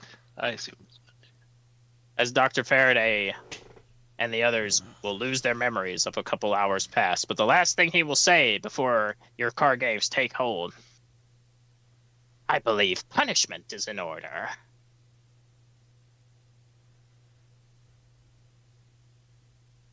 Sick man. And that is it. You retreat. You run. And you run. As far as you can away. Until you can't run anymore. And soon, you see a city crest the horizon. And I will go add you on the next map, because I have one more thing I have to take care of. Then we'll catch up with you. All right.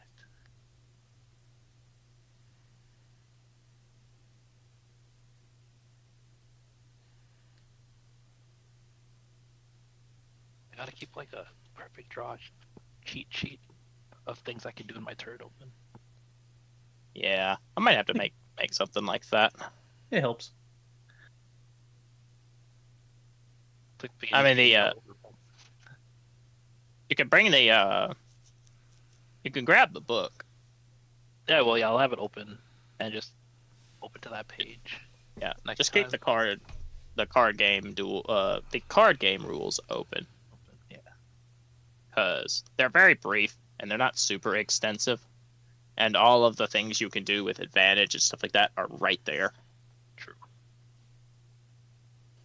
We have one more duel to handle, and then we'll finish out with you, Nue. Alrighty. And this is a part of what you missed last session that I've been having to handle. We could have got here earlier, but the technical difficulties the entire time have really slowed the session down. But I'm glad we got it sorted. I do like the out of context upside down Maximum. Dude, the upside down Pegasus just over there. All right. Atop Pegasus's castle. Vicky, you stand across from Sasha. Carnegie having no context for who this could be.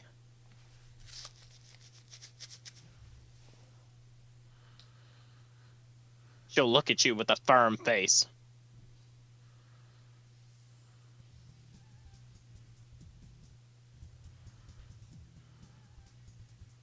Do you remember me? I remembered my student. But I don't remember a terrorist. Terrorist? Such a popular word these days. I'm just here to get back what I always wanted.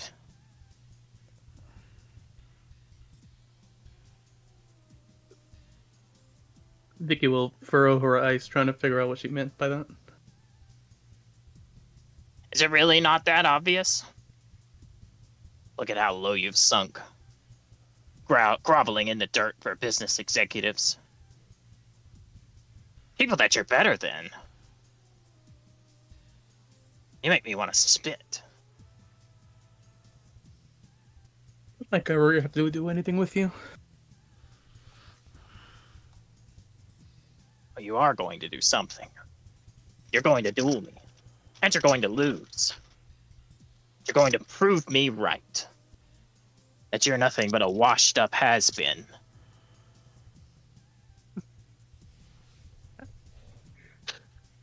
Harsh.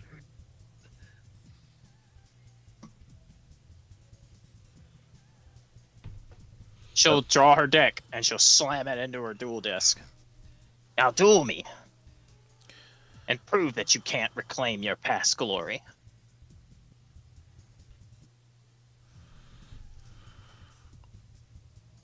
I'll bust out my dual disc, blowing the dust off of the prototypes. A few sparks fly from your dual disc as it boots up. Some of the hinges in it a little old, as it has trouble connecting the holographic imagery projectors.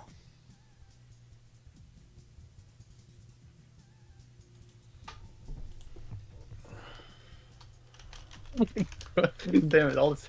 I checked up like a meme channel. I was going.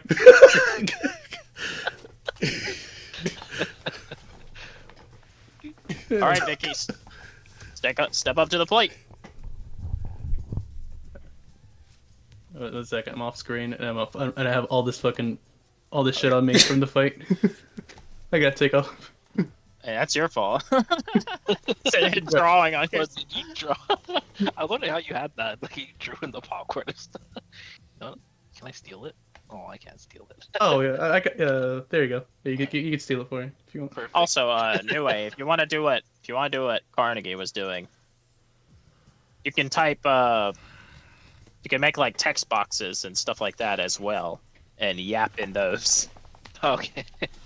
No. Yeah, there's stuff on the sidebar you can click around. Yeah, I see it. Never doubted. GG. See, it's right there.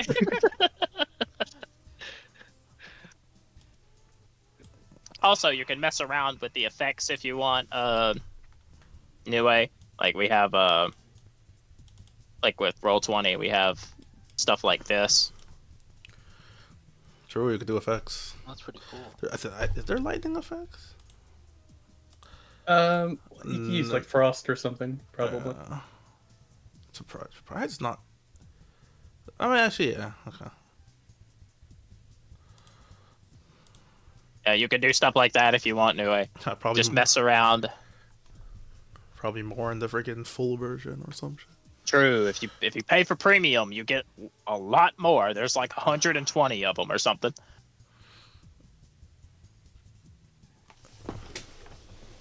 All right, Vicky. Draw your cards and get ready. And remember, if you don't give it your all, this place is rigged to blow. And also tapping in to one of your weaknesses. You have baggage going into this because she is threatening you and calling you a has-been. So you get one tension, and you start with an advantage. Let me get Sasha's deck. Is the Pegasus still being at risk? Give me more tension. Pegasus is potentially at risk, yes, but he is not here anymore. So, but I will He's in still the building, give it to and you. the place is meant to blow. No, he's not. Well, yes, his body's in the building, actually, yeah. So, And I don't believe Oh, yeah, in all this superstitious yeah, you don't. nonsense. True, you don't believe in all this hocus pocus nonsense. So, yeah, you get two. You start with 2 tension. All right. High roll.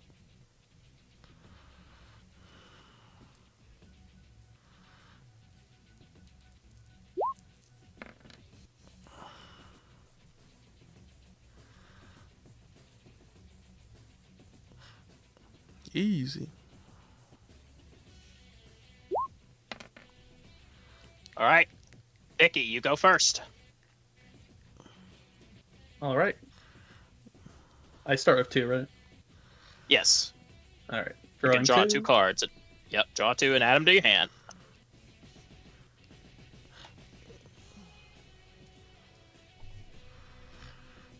All right. Some Persona music. Ha! Yes, it is Yes. Shoji Meguro, but this is not Persona. Okay, it sounds very esque. And this was composed by Shoji Meguro, though.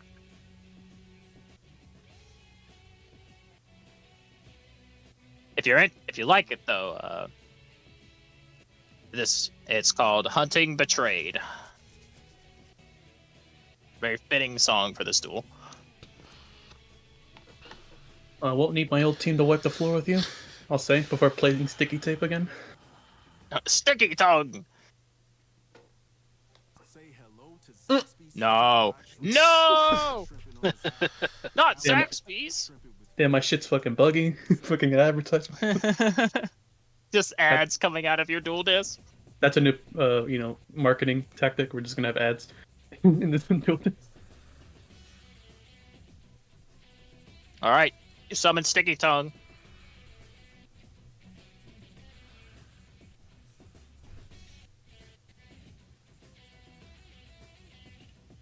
But got anything else, Vicky? I got nothing else. You can play a Wait, sample. I guess I could. I'll strengthen sticky tongue. How about that?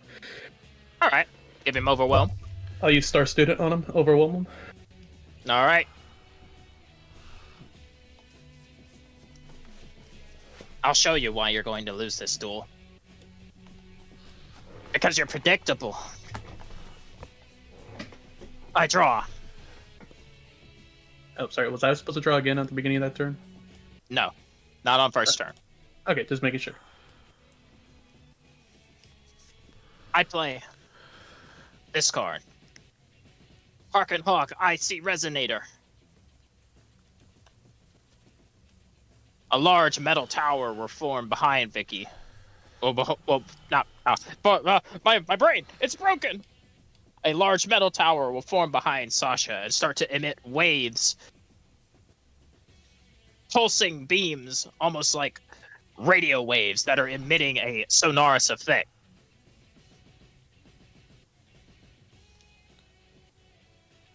This card will defend. This card will defend all of the monsters I'm going to play to destroy you. And it will also hide them from you.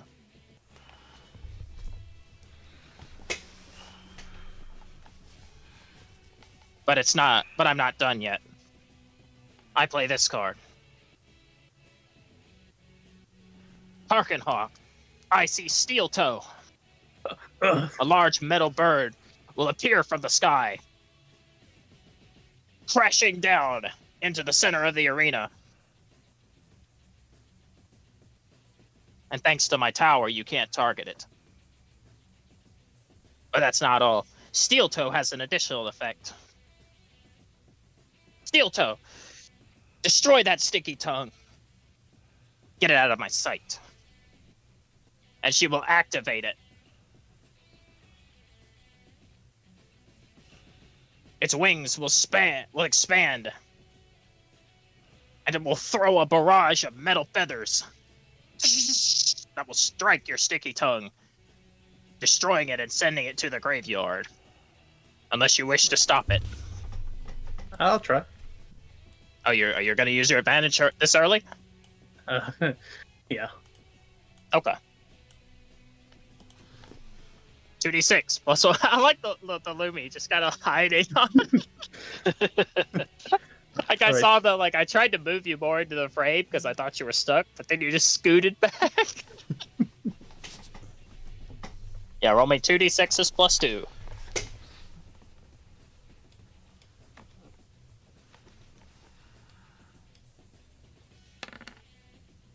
Nice.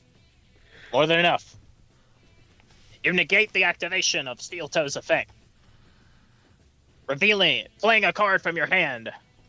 Sticky Tongue will project a long line of tape akin to a shield.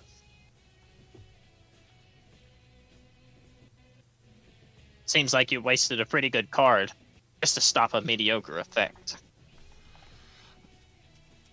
I told you you were washed up.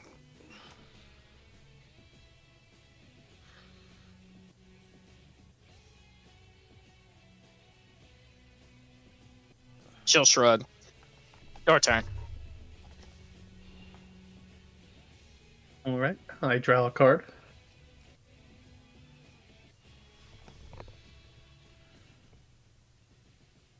Hmm.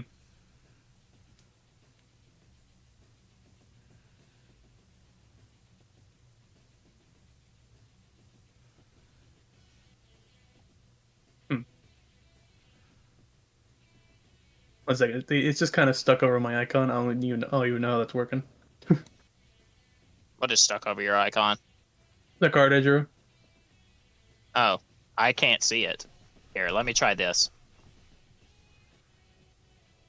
One second. I'll put in the general chat what I'm saying, but I'll try again.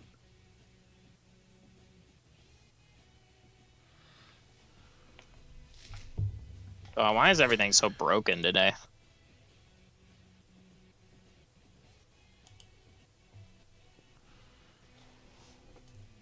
Okay, yeah, it's not letting me put it onto myself, so I don't know what's up with that.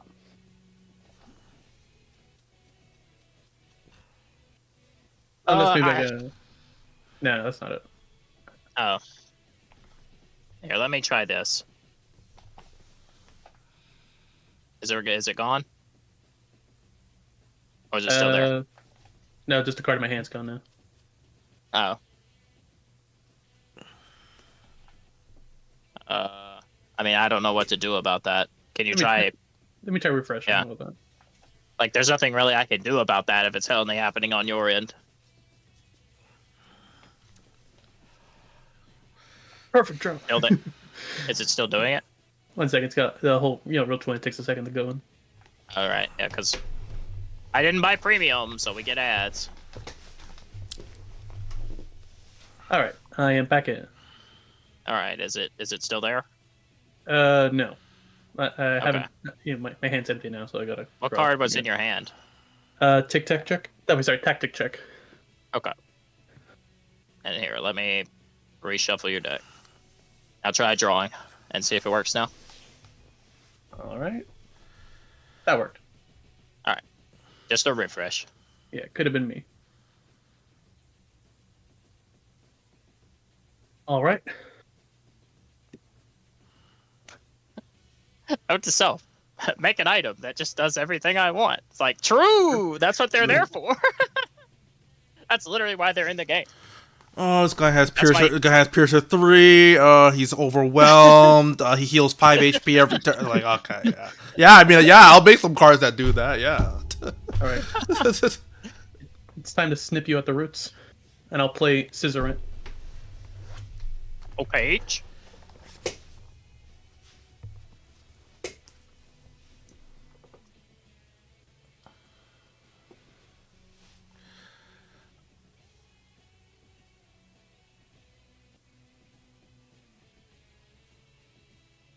All right. Alrighty. And with Sticky Tongue still strengthened, I will teamwork attack into the Harken Hawk IC Resonator. Okay.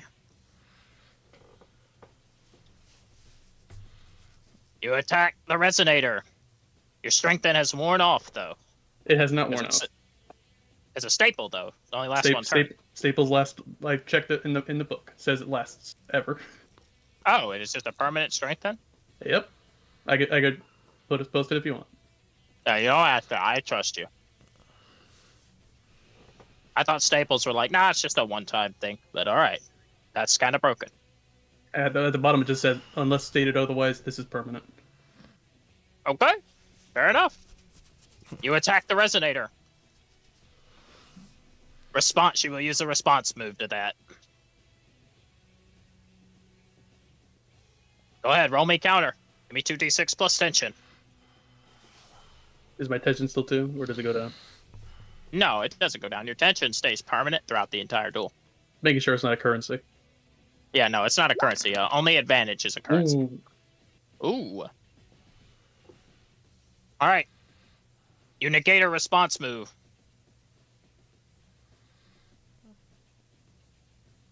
As you counter her response move,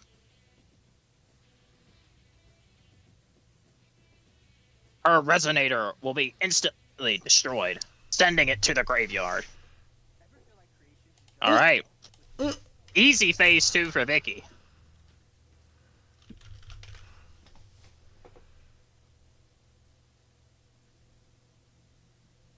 She will activate a card that will negate a portion of the damage,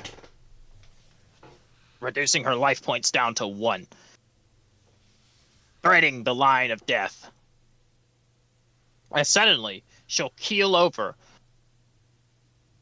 as if she is physically in pain, falling to a knee, panting furiously.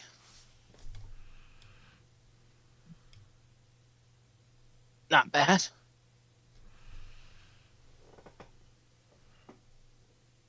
Still weak, though. Direct attacks. Strategy so basic. So boring.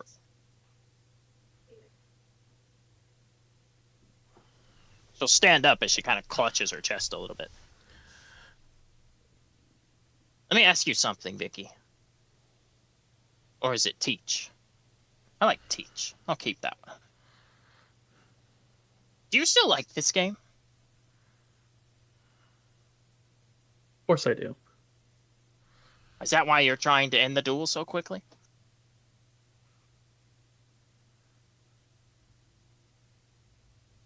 She'll clutch at her discs slightly, huffing out. I'm ending this because of the threat you're posing. Nothing more. It sounds like an excuse. More You like play a- like someone who doesn't reasons. like this game. Yes, and I'm going to give you my reasons. My reasons on why I'm not going to hold back.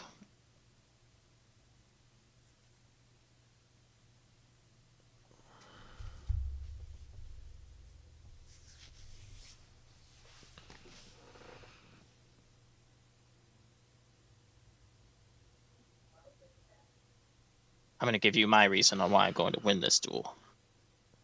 I want to see you smile again. I'm going to beat you so hard, you're going to have no choice but to accept that you're not the person that you used to be. And I'll do it with these cards. She'll draw 2 from her deck.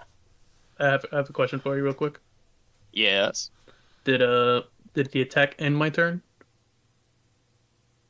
No, it didn't. Why? Because I still had a chance to do a staple. That's all. Oh, no, you can still do your staple. Dun dun dun dun dun. Joe.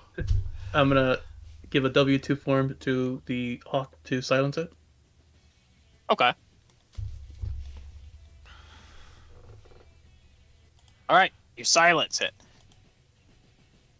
She'll scoff, knowing that that's not about to help what she's going to do.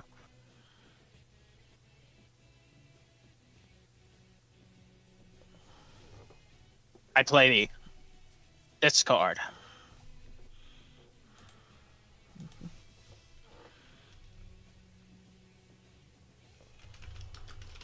Harken Hawk, I see Scanner Scouter.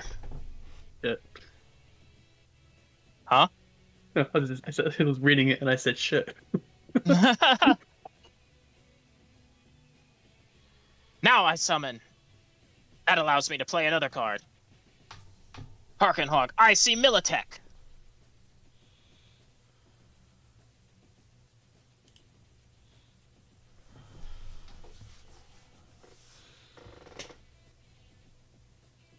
You may have silenced 1 hawk, but you can't silence 3. Or 4. She'll draw. And now the real phase 2 begins. I play Harken Hawk, I see Night Iron.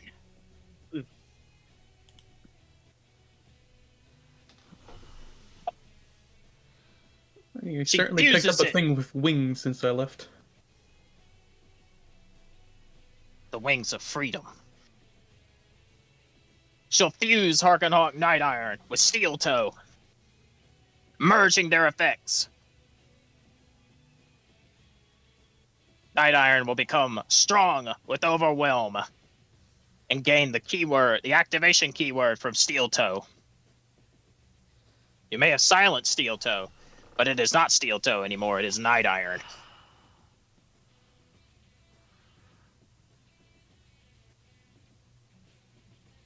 Night Iron. Activate your effect and send that annoying frog to the graveyard. With a flash of red eyes and a blister of wings, Night Iron will dash forward, striking Sticky Tongue, sending it to the graveyard.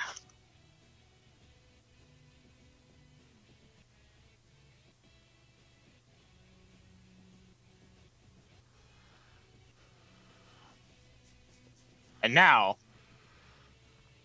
she'll point a finger. This activates the effects of my Scanner Scouter and my Militech. Slipstream. When they attack after another one of my Harken Hawks, their additional abilities will activate.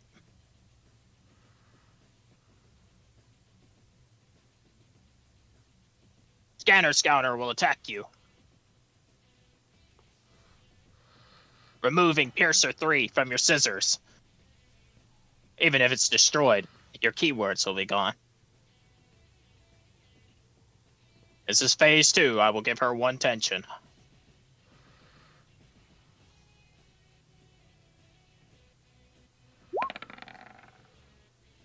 Seven. She will choose them both to be destroyed. Goodbye, Scanner Scouter. Useful you were for 5 minutes.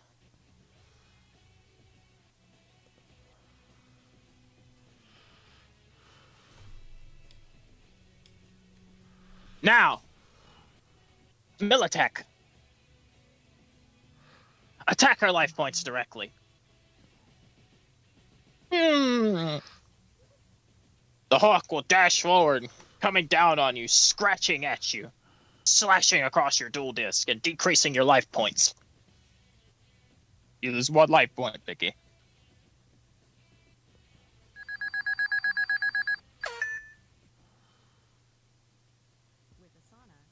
Oh, not the ads again, please. Why? Why? She'll cross her arms. Luckily for you, since I used the effect of Steel Toe on Night Iron, it can't attack you this turn. So make your move. But it'll probably be your last.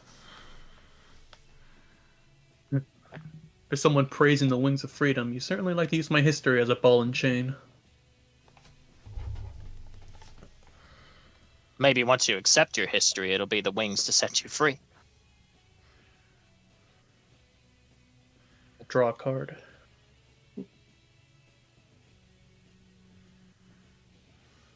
Eesh. Fuck. Okay.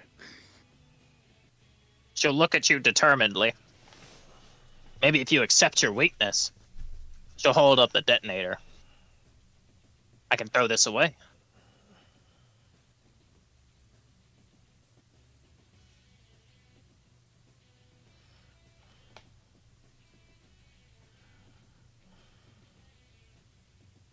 Remember, talking is a thing you can do in duels.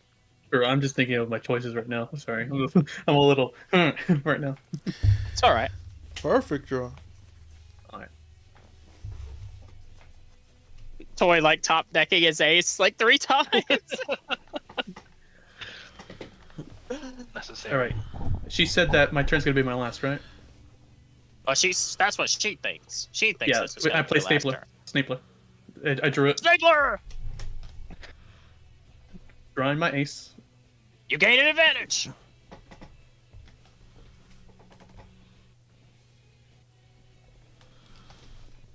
And I'm sure Carnegie would be like, oh, you're about to lose! Alright, can I take a look at the card underneath Harken Hawk? Sorry, they're all Harken Hawk. Night Iron again. Yeah. Alright, which strength is he? He is strong. But Night Iron has Overwhelm, so when they combine, Night Iron becomes strong, and it also gains the effect of Steel Toe. Okay, so when they're fused, it's a strong overwhelm. It is a strong overwhelm while they're fused, yep. But alone, Night Iron is a weak overwhelm. Okay.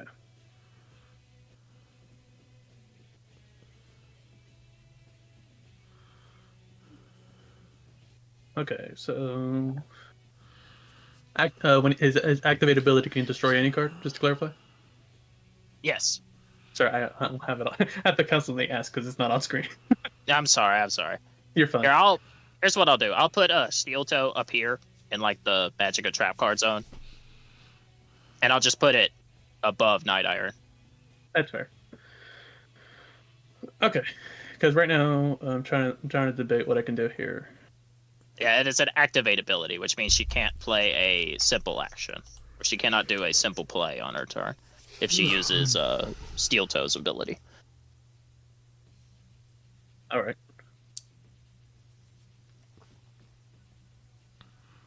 Well, sometimes you just have to power through directly. I'll start Student Sneepler. Okay. Buffing him. And now that he's strong overwhelm, I will try to take out Night Iron altogether. Okay. Sacrificial a strike.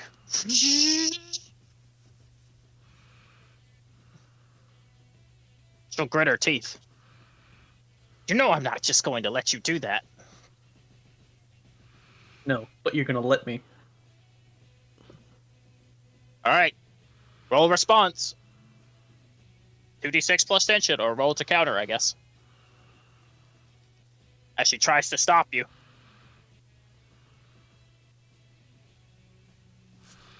All right, and I can use advantage to affect the result, right? No, that is for clashes. Gotcha. Well, this is not a clash? I wasn't sure. No, this is not a clash. She is trying to respond before you clash. I got you. Okay. No. So you can use your advantage to negate the response, or because you didn't roll a 10 plus, or you can let her respond, and then if you still clash, you can roll above the clash, but it's up to you. You can use your advantage on the clash if she doesn't destroy your Snapler, but it's up to you if you want to let her respond or not, because you did roll high enough, but you just have to spend your advantage to negate it. And I only have the one advantage? You only have the one. Important decision to make.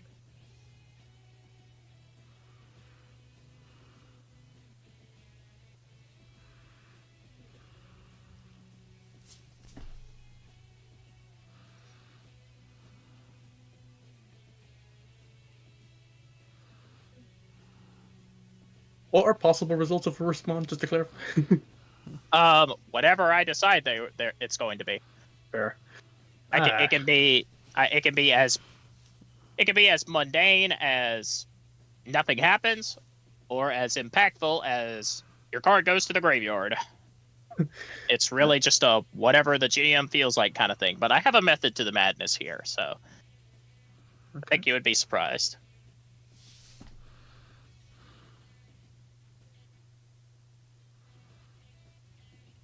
I'll use the advantage for it to go through. You use the advantage for what? To go through. Okay. So you're going to stop her response. Yeah. All right.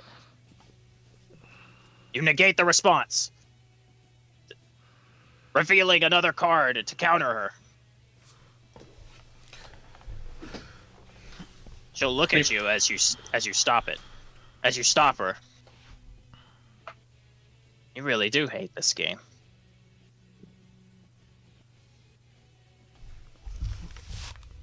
All right, roll the clash. I just think I'm developing a hatred toward you.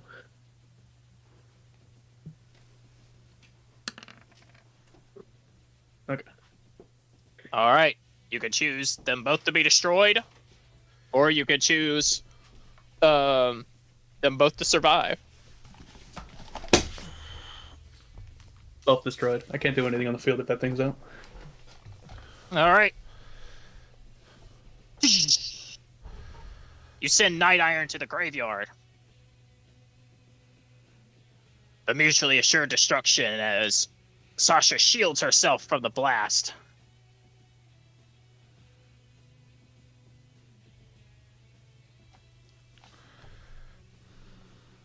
So you're giving up just like that?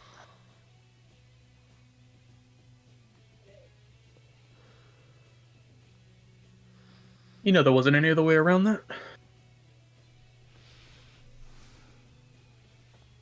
I'm not gonna let you slip through my claws. Anything in the tank, Mickey? No, that is about all I can do.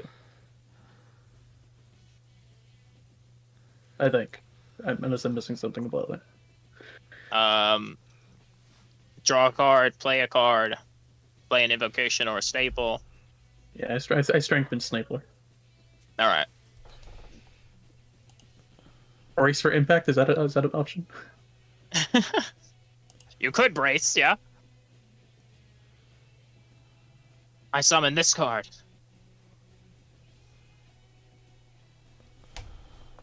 Harkenhawk, Icy Rifle Beak.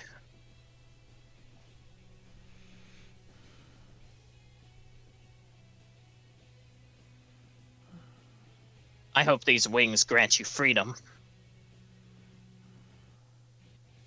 She'll point a finger towards you.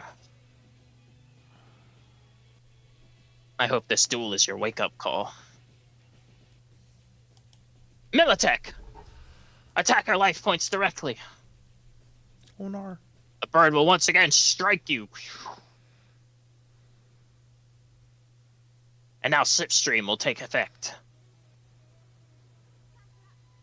Ads! What the hell?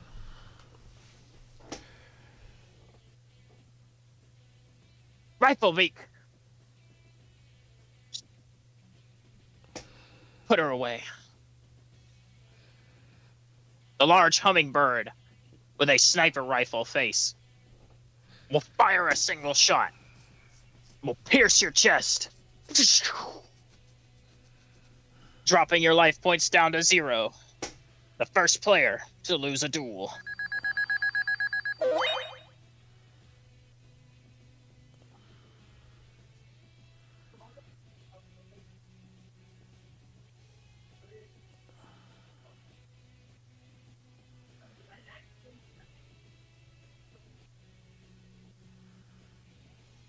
The cards away.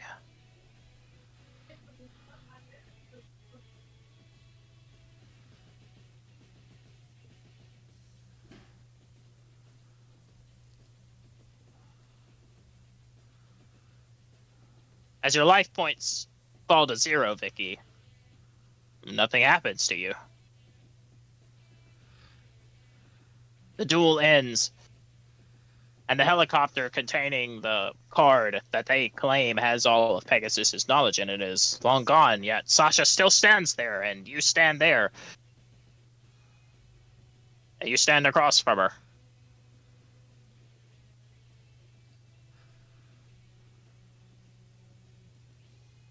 She'll look at you firmly.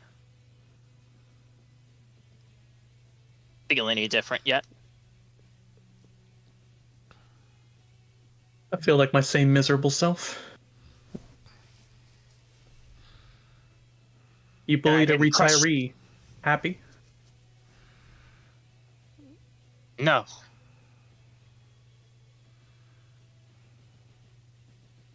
You're supposed to have fun. That's what this is all about. You're supposed to wake up. Stop being miserable.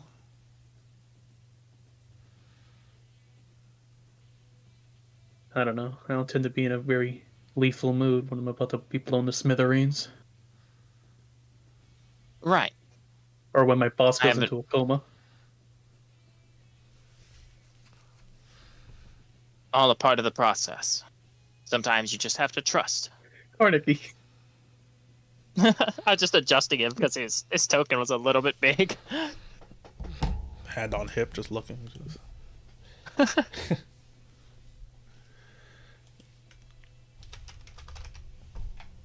Right. The explosives. I have an agreement to fulfill, don't I?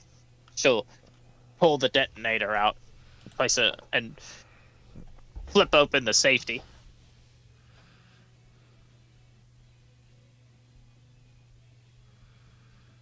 Oh shit.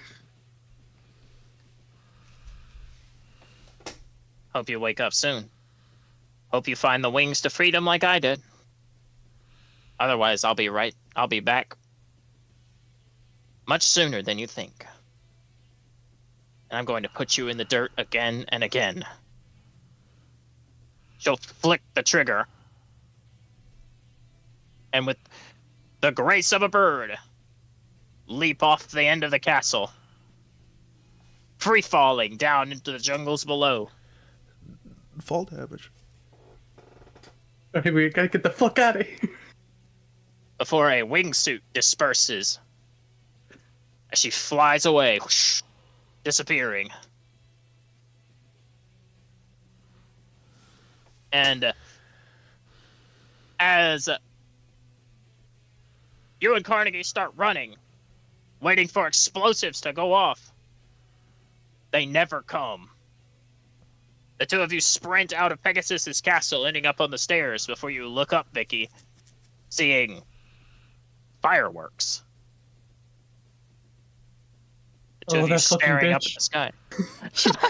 Vicky will put her hands on her knees, fucking panting.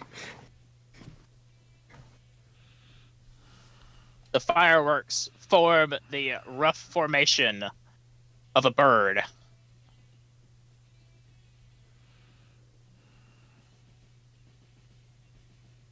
Oh, what the hell's gotten into that girl?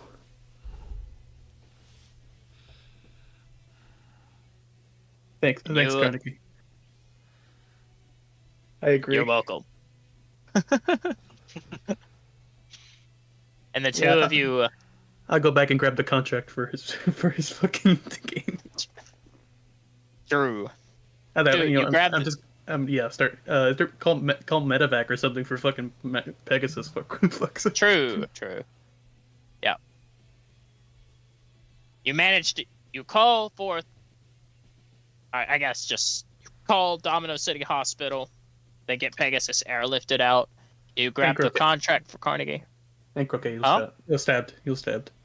True, Croquet was stabbed. And with the collection of the contract, you and Carnegie return to the boat that took you to the island. The two of you making your way back across the sea to Japan.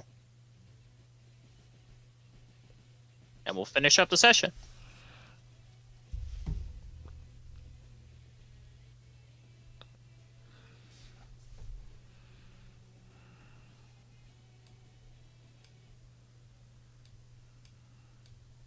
Anyway. Yes, sir. You run and run and run.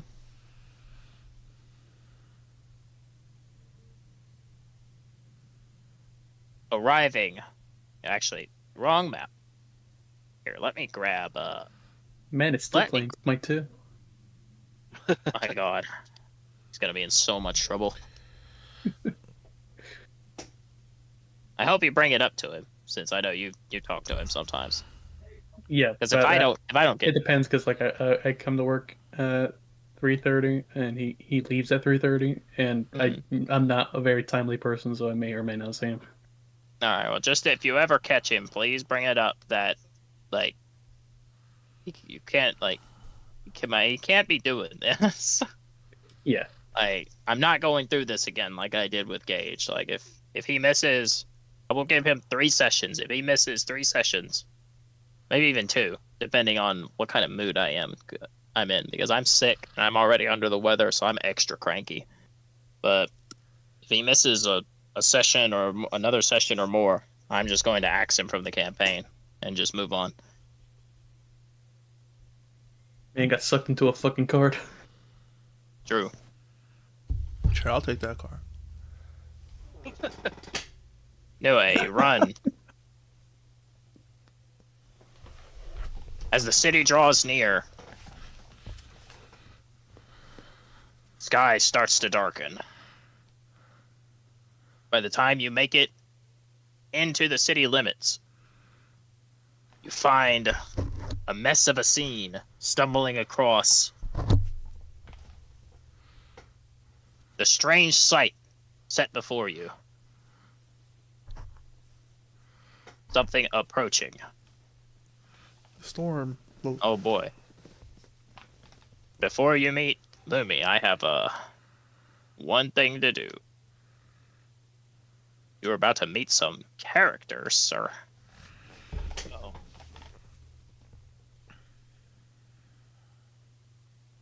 Approaching you appears a group of creatures. heyo. Wow, that's so hard.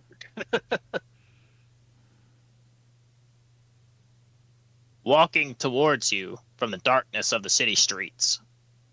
They appear to be heading from the direction of a building. You can see it behind them, war-torn and destroyed from what looks to be firearms or weapons that they're carrying.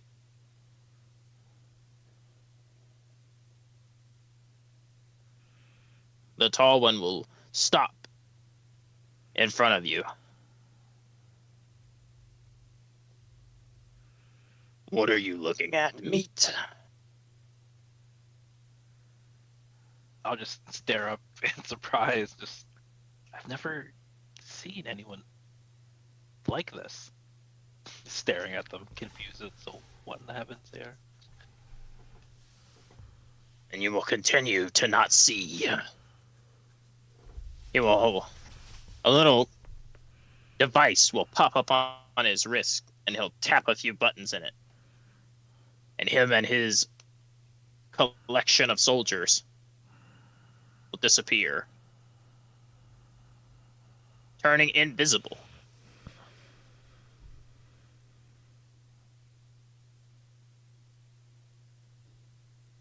Except that guy. Sure. Way under his breath will be like, I could do that too if I really wanted. Nothing. You're not. You're not special.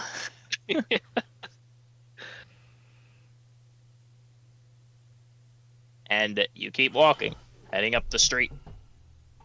As you look into the ruined building, you see a man in strange clothes holding a cat. And a girl in strange clothes who is significantly shorter, probably around your height, actually. Maybe a bit taller with her wool cap that she's wearing, kind of in the that is woven in the design of a bird. Lumi, you see someone walking up to you.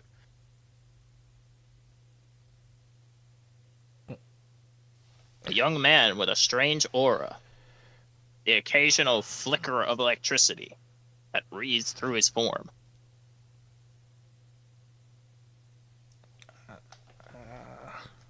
Blitz, think we have company again. Blitz will not answer. He's too enraptured in having successfully rescued his cat. Well, she's just gonna hold out. She's gonna hold out her hold out her palm and slam down her little knitted helmet. Just cover your face. He will put his hands up. I mean you no harm.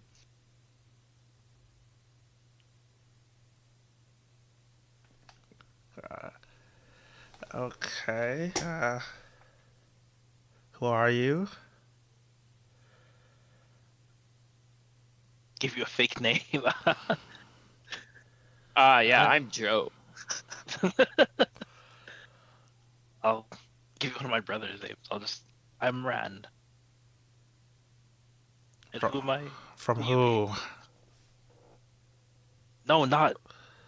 Well, I guess I am running, but no, my name is Rand.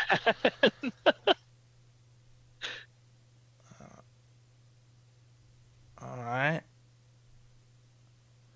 What are you doing here? Oh, I ran. As my name suggests. Okay. I've I don't know why I'm telling you this, but I'm running. I'm on the run. No, nothing illegal, nothing bad. Well, I'm running from bad people, I guess. Oh, so is he. Point at blood. I'll look over at the guy with his cat. He hasn't noticed you yet, but according to Luby, he is also on the run from something. Although, maybe you can put two and two together. Maybe you know each other or something, because you both look a little the same. The white hair protagonist. I guess I'll stare. I'll stare closely at him. Do I get a feel, a vibe? Is there anything? He's a weirdo. Oh, you know what? So am I. No kidding. Well, are you guys gonna stay here? I'll look at the burned down building, or do you have a place you normally hide? I'm gonna go sleep. He looks at my bleeding arm. True, Lumi did get shot last session. Oh no. um, all right. I guess you're gonna sleep here. No. Going home. All right. Let's go to your house. No. I'm going by myself. I'll point at her arm. Like I can help you with that.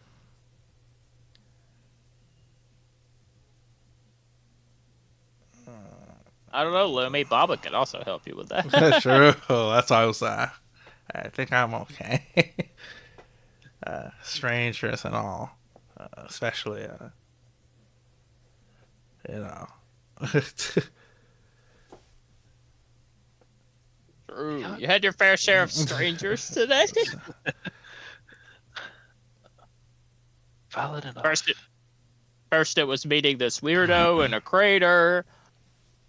Then a bunch of weird reptile people with guns attacked you.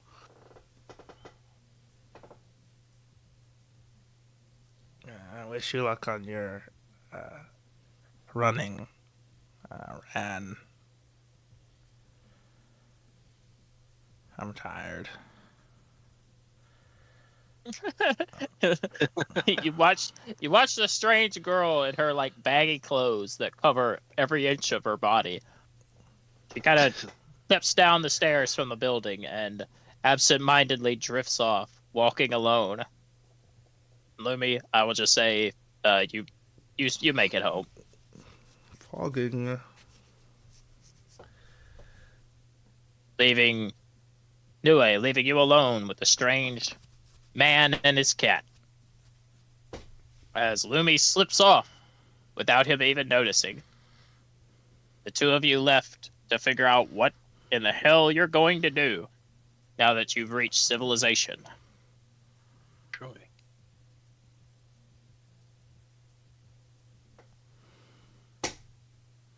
And that is where we'll call the session. I want to thank you all for joining me every week with Dream Come Live. So the players have no one to GM4, so I hope you all enjoyed Perfect Draw Session 2. I know I'm a little bit frustrated, but I just want to say I am sorry about the technical difficulties. We've not encountered any of those issues yet with this. That is the first time. Sorry, Toy. Everything worked so smoothly the first session. Nothing happened with the cards or anything like that. It was just rocking and rolling. But it might have been hopefully, me, honestly, because I updated my browser and then it was working fine. So maybe it was me. oh Lord, Because I had to update Chrome. I'm like, I don't update it now. But then when we took the break, I updated it, and it seemed to work fine after that. yeah. Hopefully it's fixed. So Should be good. yeah, my hope is there will be no more technical difficulties on mine and your end, or maybe on your end, whichever it was. Doesn't really matter. Hopefully there will be no more technical issues. And everything else will continue without a hitch. But hopefully, now, once everything got to working toy, I hope you had a fun time and enjoyed and got to see, what the system is kind of all about. Sir? So, we'll do favorite, least favorite. We'll start with you, Toy, because I know you usually like to head off, and I'm gonna be honest, I want to head off too. So, 'cause I am sick, and I feel like dirt. Favorite new system. It seems like it's very kind of go with the flow, do what you want to do. True. Which is interesting. There's like no skill checks. I mean, there's like six. There's like six skill checks. The combat is very free flow, reactive, reactionary. Kind of do what you want, decide what you do, this and that. Like when your players do response moves, you just get to say what happens. You can counter response moves. You can do this and that with advantages and stuff like that. But as the game goes, you'll get more advantages and things like that will kind of pop up. And situations can also grow more intense, and you can like hurt yourself to gain advantage and stuff like that. So as the stakes rise, there will be more back and forth action. But yeah, it is a very free flow system. There's no grid based nothing. I'm never gonna probably use a grid for this because there's just no need to. Continue. I'm sorry. But it's I guess it's gonna be funny seeing, or like cool seeing all the different potential deck archetypes. We saw a fusion deck, and then I don't know the Hawk and Hawk equip deck, or how you even classify that. But there's also the Harken Hawks was kind of a mixture between they weren't fusion based. They were kind of just they were an overwhelm deck, more or less. Like once you get multiple of them on the field, they all have effects that activate in tandem when they're attacking. It's called Slipstream, or at least that's what it was called for that deck. It's called Slipstream. And the Psylectrix was a play on your own deck, but it was fusion based.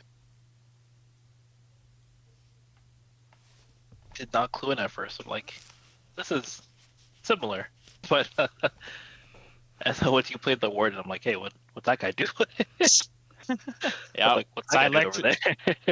Yeah, Psylectric Axon Warden. Yeah, I figured it would be a fun little theme for your brothers to have similar decks to your own, but a different gimmick for each of them. Fair. I thought it was cool. I thought it was a cool idea. Another favorite. I hope it's interesting. It was. I did not know what to expect. Another favorite was I haven't really met anyone's characters yet, but Lumi seems interesting, and Vicky is just. Is Carnegie like Murphy's character? Is that why he wasn't saying anything? Yeah. Okay, that makes sense. I was like, who is Carnegie and why is he here? But that makes sense. He's just You gotta watch the first session. True, I will. Maybe I could put on as a sleep stream today before I go to bed. Oh boy. Oh, bro, we played like. You're gonna need it's gonna be like a 2-night sleep stream because we played like 5 hours. Fair enough. Do I have any other favorites? No other favorites. All right. Actually, least favorite is not knowing the system, but I will figure it out.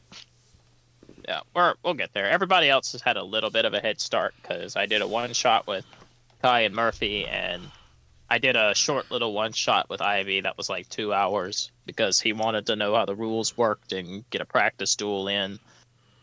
So, and then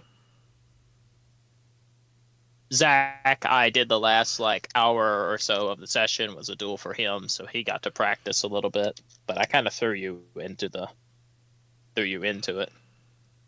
That's all right. I learned best by doing anyway, so that was good.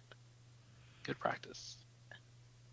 Oh, also, I'll finish it up. I'll describe it as once favorite, least favorite. Oh, that's it. Actually, wait. I might not be able to play next week.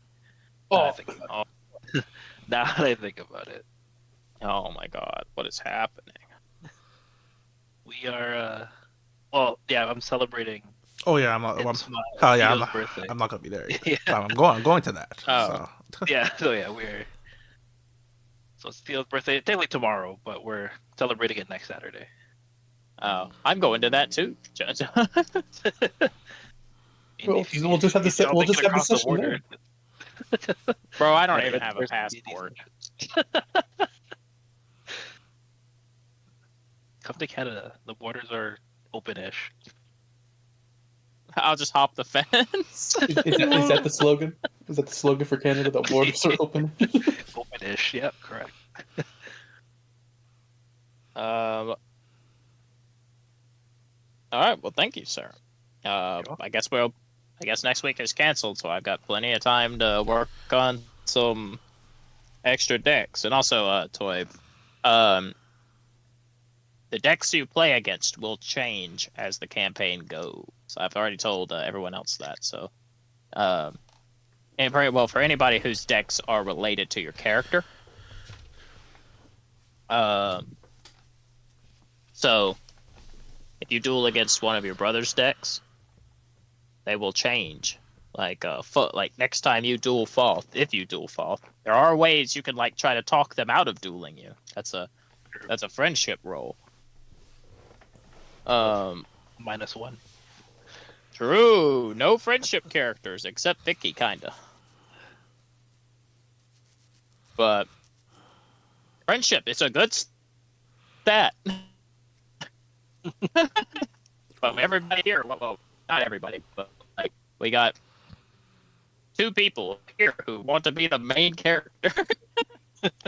Like the main character, like, yeah, You're robotic. with high skill, and I'm gonna duel my way out of the problem.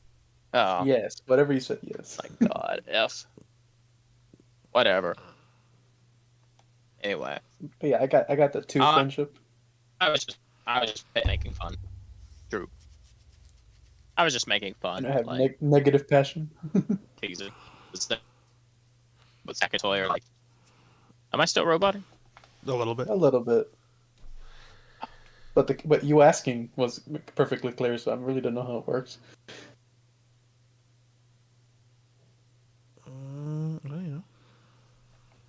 Well, I was just teasing that, Zach and Toy both made the main characters that are like have superpowers and do this, that, and the other, and they're really good and they want to duel their way out of their problems. Yeah. No friendship role. I tried to telekinesis my way out, and I almost ripped the guy's arm off. So. True. Dueling seemed the more I warned you. I said, yeah, I warned you. Perfect Draw is a roll to not fail system. Because if you fail, it's usually very bad. True.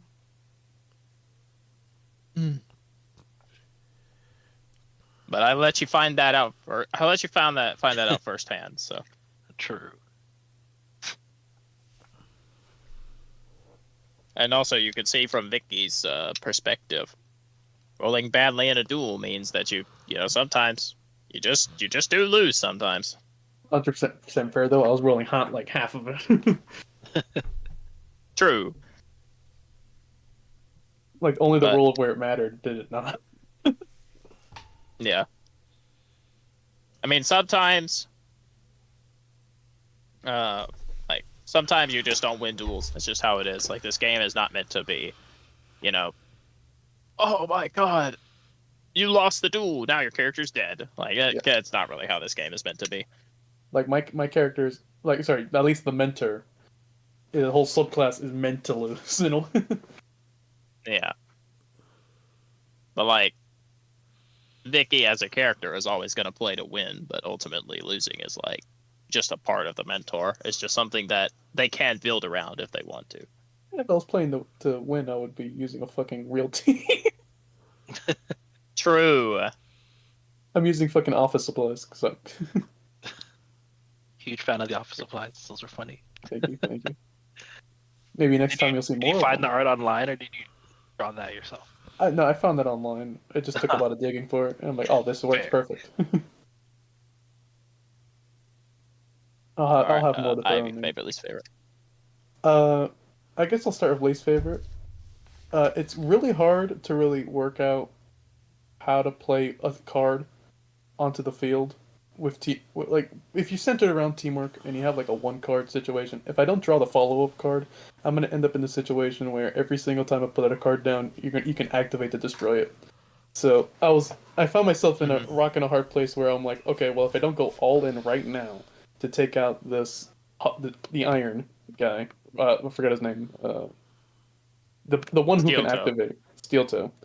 If I can't knock him out in one clean blow, he's just gonna. Even if I make my guy strong and overwhelm, I will not be able to stop him from just deleting my monster every time I put it down. And then I had the other side. Well, maybe if I silence him, then I have the issue of well, now I'm just a normal overwhelm monster, and the strong guy beats it. So I was stuck there with the idea that well, the only way I can win is by going all out and taking him out because I can only play one monster at a time, because I didn't draw my one follow up card, and it just became really, yeah, that's just how it is sometimes. I guess what I'm trying to say is that when there's a card in the field that has activate destroy, it makes it kind of difficult to get anywhere when you can only put one monster on the field while she puts four birds on. True. Right, but the counter is also just play an invocation that summons an extra monster. Yeah. I didn't draw my follow up card. RNG. Yeah. Anyway, RNG. which is funny because I think I saw the next card I will tweak Saj. I did see the next card I was gonna draw, and it would actually have. I think I would have won that match if I had been able to get one more round, but I got double hit, and that's how it is. Um, but you know what? Technically speaking, if she didn't have like a fucking band-aid heal, she lost that duel because the Piercer 3 kind of thing took her out, right? Right, but it was a significant opponent, so they do have a backup plan. I wasn't a significant fucking player. Perfect draw. I mean, ultimately, the idea is that like when you're going against a significant opponent, you have to beat two phases of their deck. Yeah. And as I said, I don't like being like. All I was saying that yeah, I took out three health points and I lost 3 health points, and like that's all I was saying by that. I wasn't saying that was the least favorite. I was just saying that the least. I guess my least favorite would be dealing with an activate destroy card is fucking annoying when I can only play one monster. Yeah, I mean, I might tweak Sasha's deck a little bit. It seems a bit strong, so. But I mean, that's only because I couldn't that's get part of the learning process. I just couldn't pull up more follow up cards, and I don't have like a summon monster like staple or invocation, so that does affect the flow of the deck, of course. I mean, we're all still learning, so if you want to tweak your deck just a little bit more, like you can. But also, we are like I'm gonna give everybody an extra card right now, so that might can help you a little bit. Yeah, the one I made, maybe I don't know. But also, if you do want to tweak your deck just a tiny bit more, like I'll give everybody till the end of session 3 to kind of tweak their decks up and finalize and be fully satisfied with what they have.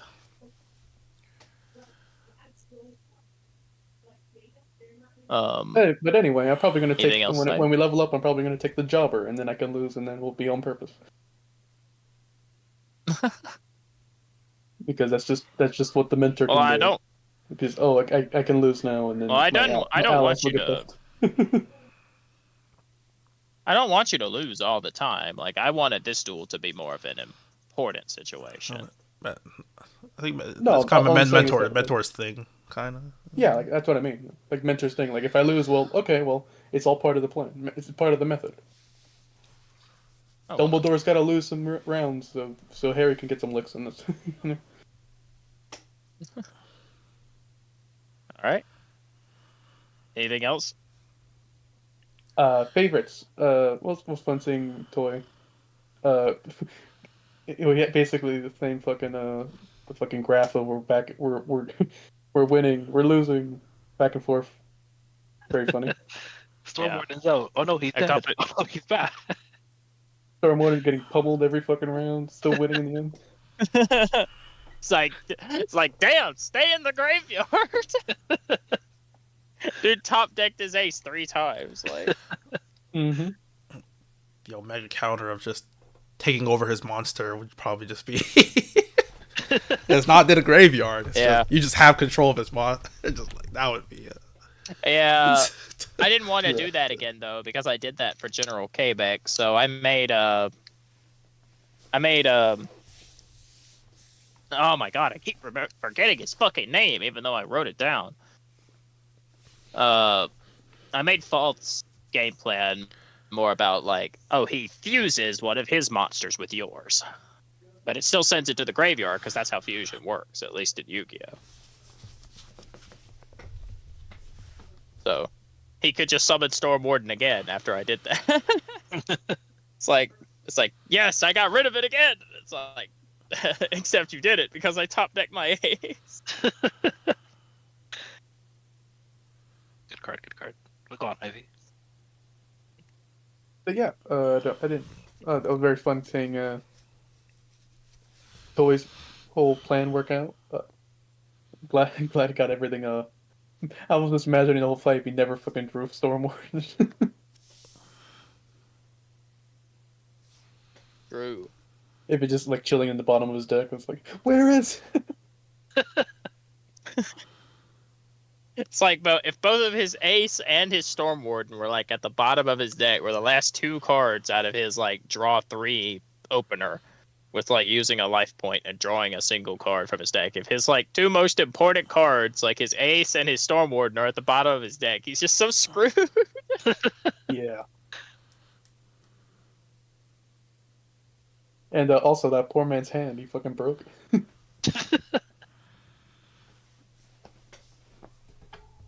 True. So you don't point guns at people. True. He should have pointed a finger at you instead. He probably broke that too, but it's okay. Man, only I get the I only get the references I fucking make in this shit.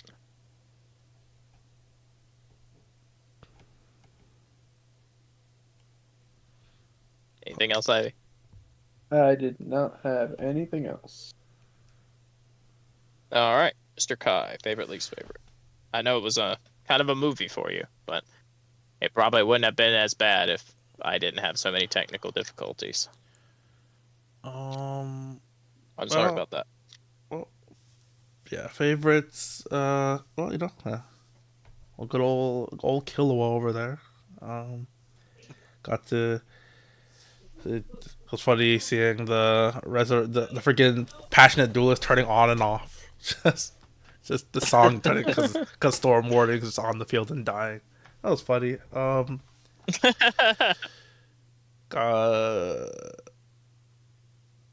Yeah. Well, least favorites. Yeah, that was a rough session. In regards to the building explode, I obviously would have been kind of anticlimactic if this exploded and they died, but I kind of wanted the actual like explosion scene of some sort. I was kind of. I want you to blow up too. I was kind of like, all right. Yeah. Also, just to get to really do anything. So I was kind of like, all right, well, all right. 2 weeks, next session. Finally, we'll be bringing it back. Yeah, I was kind of down. Didn't even have to be here technically. I'm sorry. Sorry about that. I mean, God. But it's okay. Like I could have done. It was definitely all around. Just you call it a 0.5 set half joke. It was a between thing not showing up and your second like technical difficulties. it was just rough. It was just rough time all around. I guess my good faith interpretation for your Zach is more of he probably didn't know that there was a session. That's my good faith interpretation. He doesn't look at Discord, so he doesn't see any sort of notifications. And my other good faith interpretation is that when he said he can't make it tomorrow because he said he can't make it for Sunday, so maybe for Easter. I don't know if he meant like today as well for like the whole weekend. That's those are my two good faith interpretations. I'll tell you one thing: he didn't have anything to do today. Yeah, but we literally could see him playing Smite. So I mean, you saw what I put in memes, right? Yeah, so we see him playing Smite too. So it's kind of like, all right, that kind of Like a 6 hour session. Yeah, this is what it is. Yeah, that's about it. Looking for, I guess, the week after next it'll be a reset and everyone's here. So, Yeah, we'll get the reset. We'll be able to actually incorporate everybody into the story if they show up. And hopefully the technical difficulties are over. I honestly did not. I don't even know if there was anything I could have done about it. Like, I guess could have tested some stuff out with Toy beforehand, but that's the only way I could think of is like try to get through the technical difficulties. Everything was in place. I think it was just my browser didn't want to cooperate. All right. I mean, hopefully it's good to go. Is everyone using Chrome, or is other Firefox users? I'm using Firefox myself Chrome. for the perfect show. Yeah, I use Chrome as well. We'll see. Should be good though. Yeah, I use Chrome and I haven't had any problems. So I don't know. We'll see. But hopefully it's over. Seemed like everything got fixed there at the end. But you all gain a card as well as you're all walking home. Oh. Well, wherever you're going. Oh, I found it. Vicky and Carnegie would. True, Vicky and Carnegie would find a card on the boat. Blitz would find a card attached to his cat. Anyway, on the way, perhaps when I meant to describe yours, Toy, when you defeated Falth. I was gonna say when you defeated him with the last strike of Stormwarden as his deck scatters and he falls to the ground in defeat, you managed to catch a card. Alright. A blank one. Oh boy. I don't even know what that. I have some things to straighten out my deck after that. How much EXP do we get, by the way? None. True. Let me a new way you get. Well, Vicky, you do not get one. Joke. It says you only get one for winning a duel, but Vicky, because you confronted someone like that in a duel of importance, I'm still gonna give you one. Yo.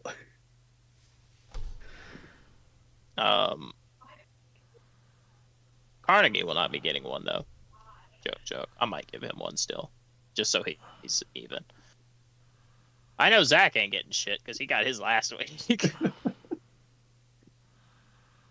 Got 2 last week, didn't we? Yeah, he got 2 last week, so he's chilling. Toy, I don't think you overcame any baggage. Remember, I get because most of your baggage still kind of fit, so I will just give you the 1, Toy. You get the 1 Sounds good. for winning a duel against Fall.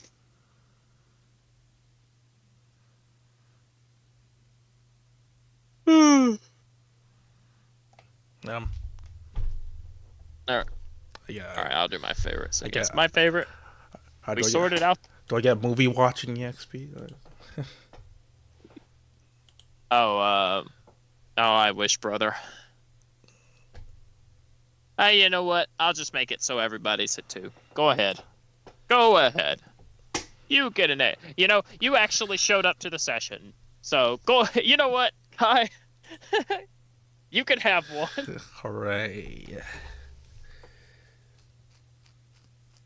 My man actually showed up, so I will give you one.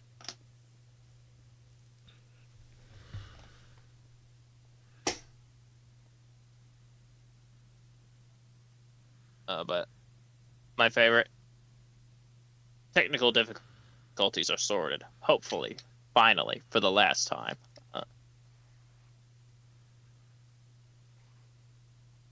We'll probably run some tests next time while we're waiting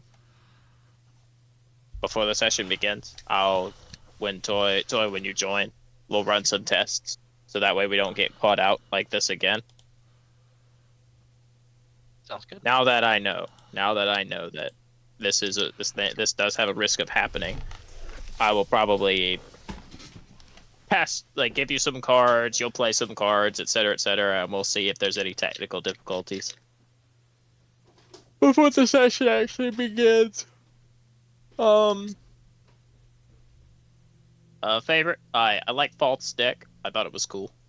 I thought the cards looked cool. I thought they did cool things. I kind of hate that the Axon Warden didn't get to actually do his cool stuff, but also he did have a win con at 5 keywords, so it was fair that he didn't get to do his stuff.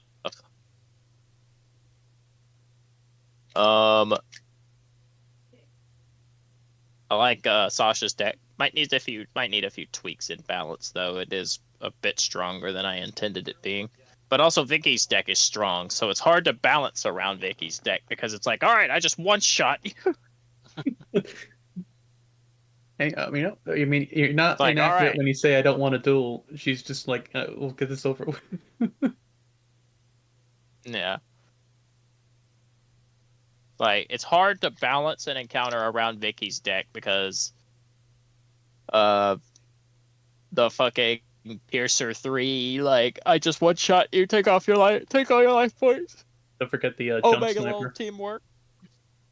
Sure, the jump sniper, like, leap over your opponent's defenses and just one-shot them. That one-shot them through their own monster. Like, it's hard to balance around Vicky's deck, so I feel like I have to play cards that's like, alright, activate, destroy one card on the opponent's field. Like, I have to play stuff like that, because otherwise Sasha just gets one-shot. And the deck is not challenging. So I don't know. I might need to take a look at Sasha's deck and tweak a few things about it, but also I will confess that, damn, Vicky's deck's hard to balance around. That's a good sign, though. It's a good deck. That means it's a good deck. Like, I feel like Vicky's deck will be so broken once she has, like, some guaranteed startup.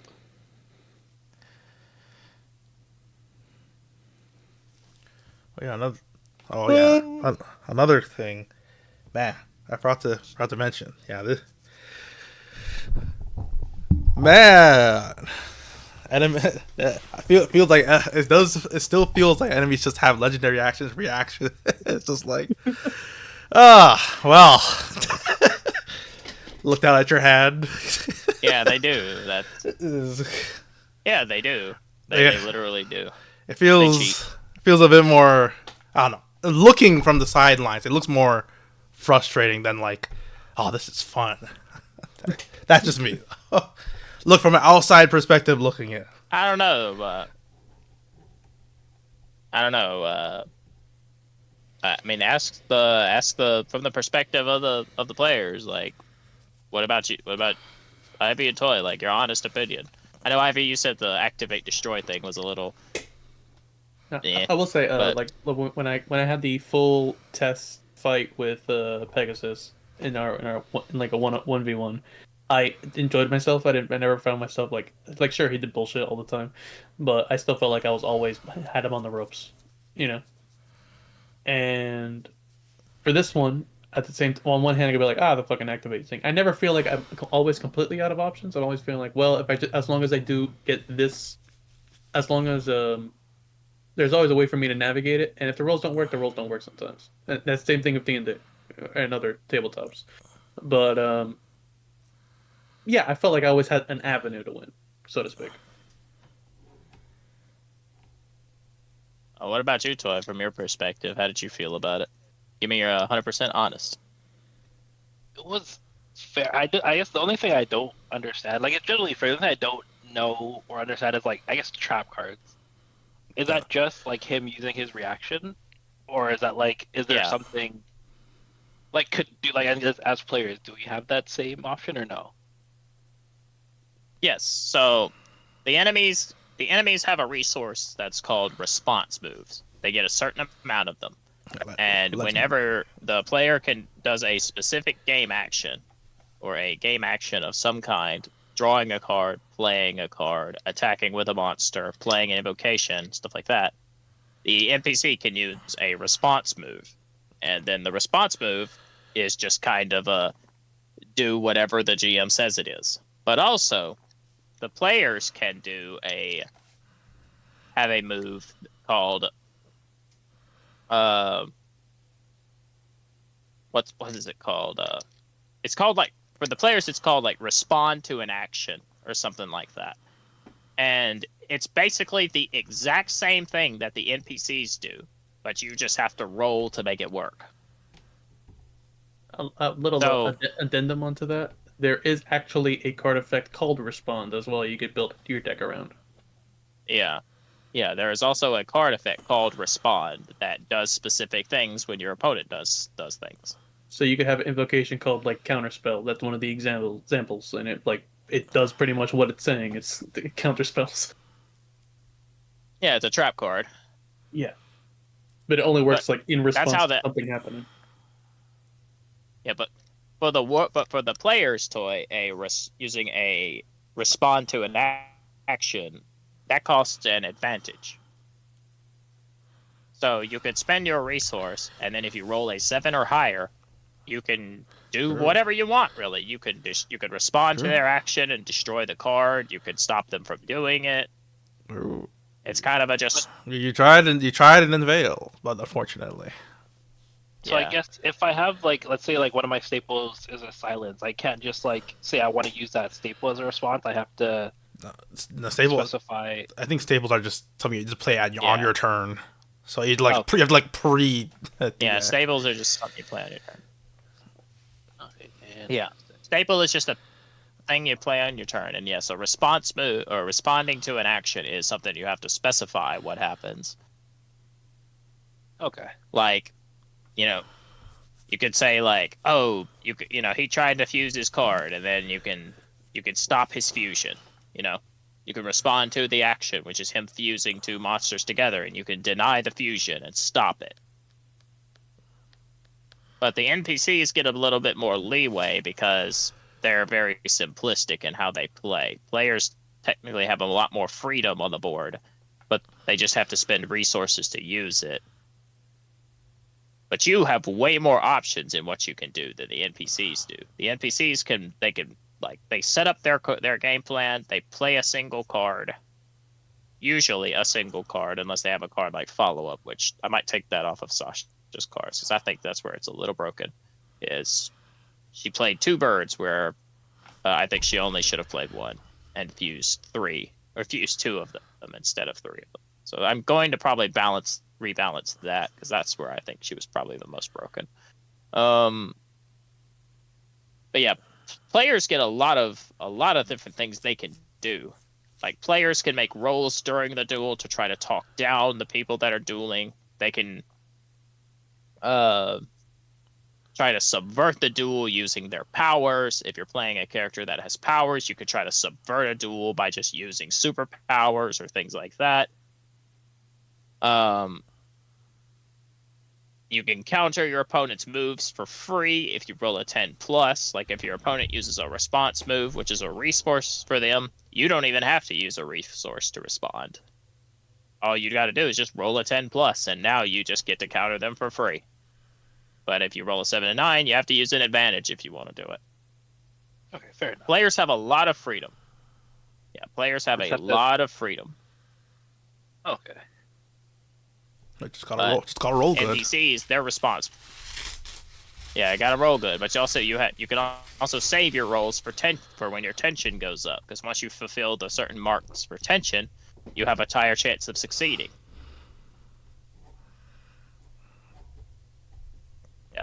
The NPCs just have like slightly stronger response moves that is kind of dictated by the GM what they do, because the NPCs like need their response moves to make game-winning plays or to shift the duel in their favor. If the NPC's response moves was as simple as, okay, you attacked me, now your attack is negated. Like, if they just did simple stuff like that, the players would stomp so easily. Usually.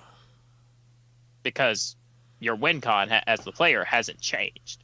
And the battle has no longer shifted dynamics. The NPC has just put off your win till the next turn. And that's not what Perfect Draw is about. Yu-Gi-Oh! Or card games as an anime are about the back and forth swing. So NPCs, as a response move, is meant to facilitate that back and forth swing. Like, all right, you attack me with your strong card, now I destroy it with my response move, and that's a resource I don't get back. Fair enough. But that's pretty much how it works, is they have a resource called response moves. And depending on the difficulty of the duel, they get 1, 2, or 3 of them.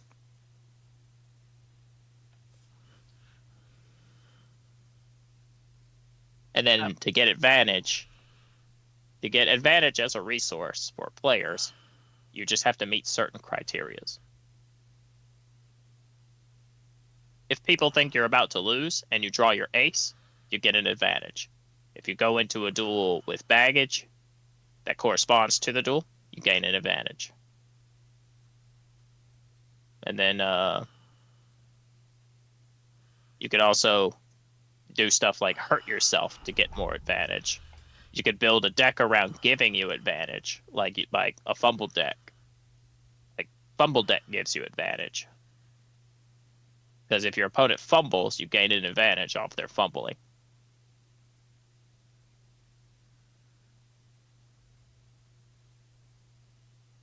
Gives you some ideas for the next, I guess, our next card. Or the blank card. Mm-hmm. Yep.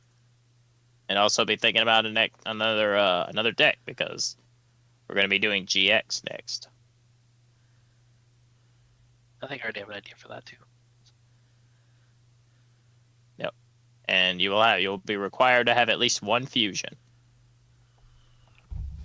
So we'll teach you how fusion works. But yeah, that's really it. Like, the trap cards are very simple. They just look complicated on the surface because the NPC is doing all kinds of stuff. Like, but it's very simple. It's just they were responding to a thing you do, and then I just decide what happens if you fail your roll to stop it.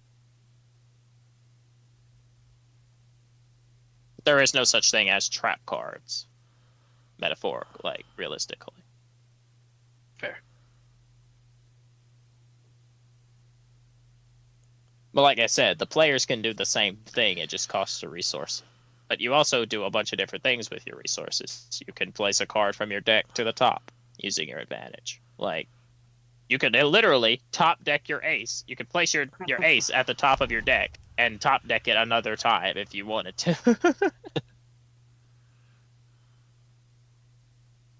And you can use that at any time. Like, at the start of your turn, before you draw, you can, use an advantage to place a card of it that's going to be important to your turn at the top of your deck, so you draw it.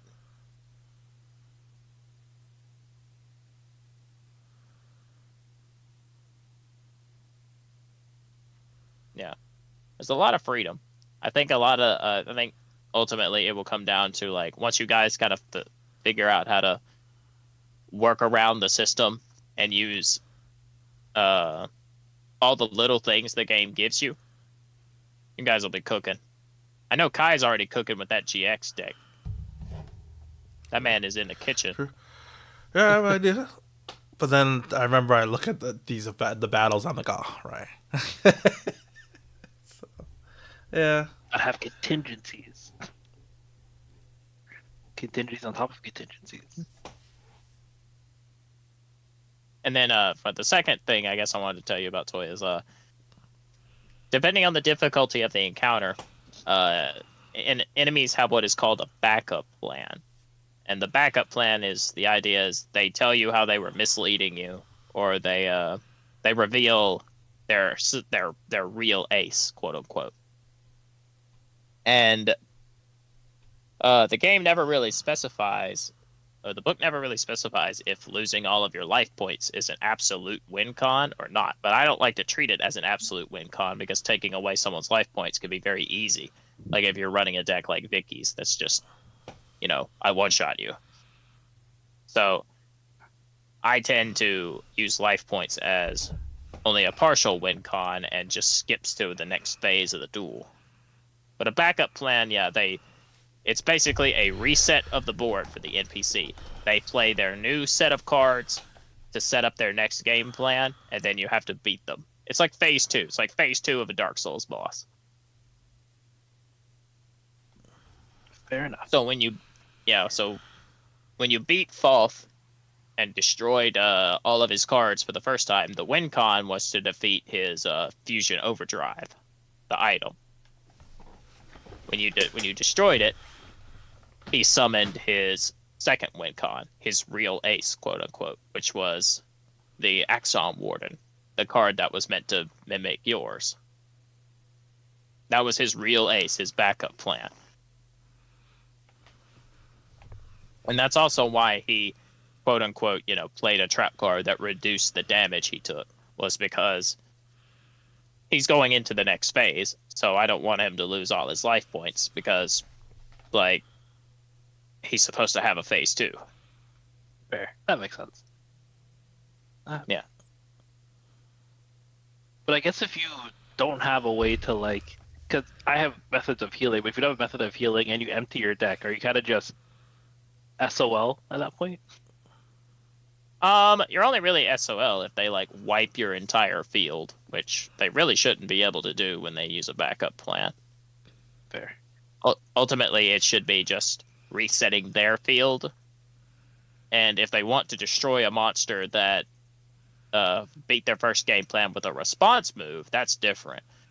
But a backup plan is mostly about them surviving the turn and just setting up for their next turn. And then you just continue to play as normal. But yeah, I don't think you would be SOL because I learned from my test with Ivy that it's not good to board wipe both sides. You don't want to do that. You mostly just want to have them survive the turn and then set up their backup plan and then let the player go.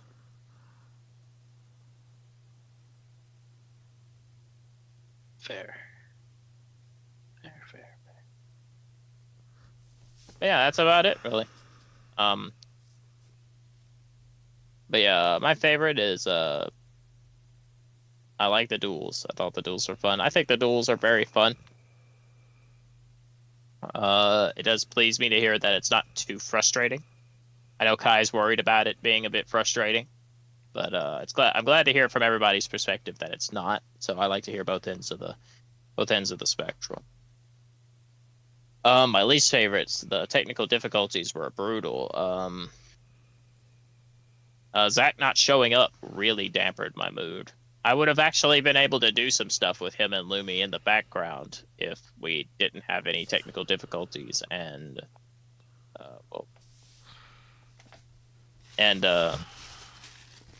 if he had showed up. So I had to kind of throw out my plans that I had made for him and Lumi, which is a bit unfair, and I feel really shitty about that.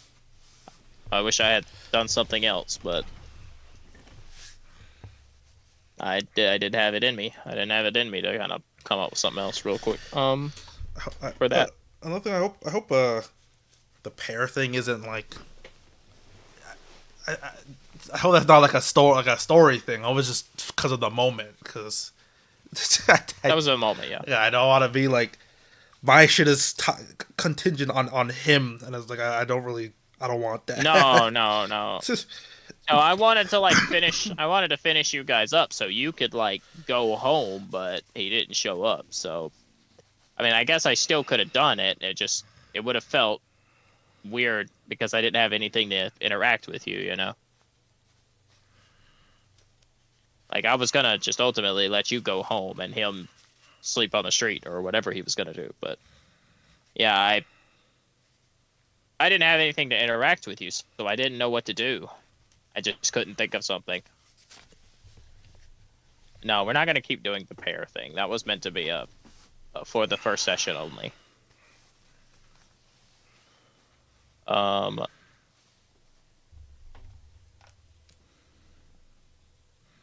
Yeah, least favorite. I'm sick and my throat hurts.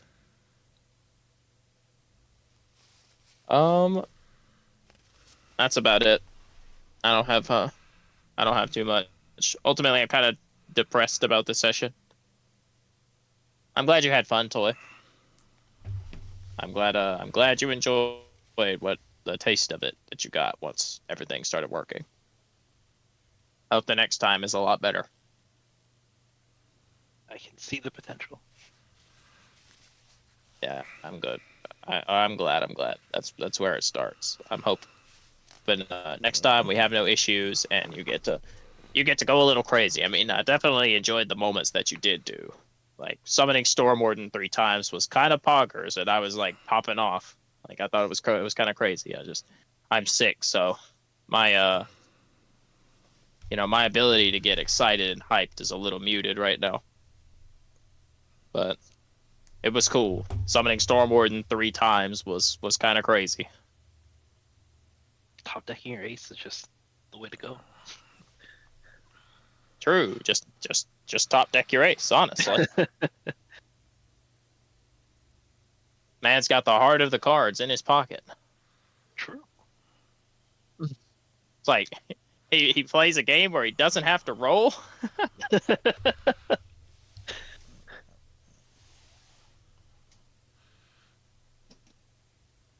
But that's about it, guys. I'm done.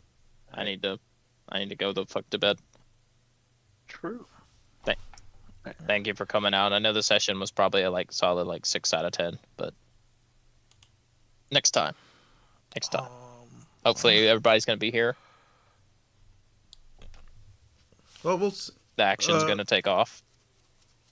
For tomorrow, Zach did say he gave me a message like early in the morning that he might show up. So if he does show up, we're gonna be doing like an actual session, not like a 0.5 thing. So That's fine with me. I'll probably do my thing and then just talk only when I have to, because I'm in a lot of pain because my throat's really hurting.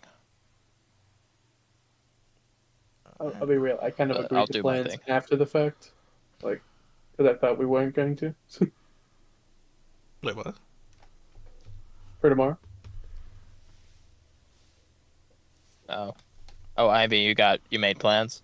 Yeah, because I thought we weren't doing a full session.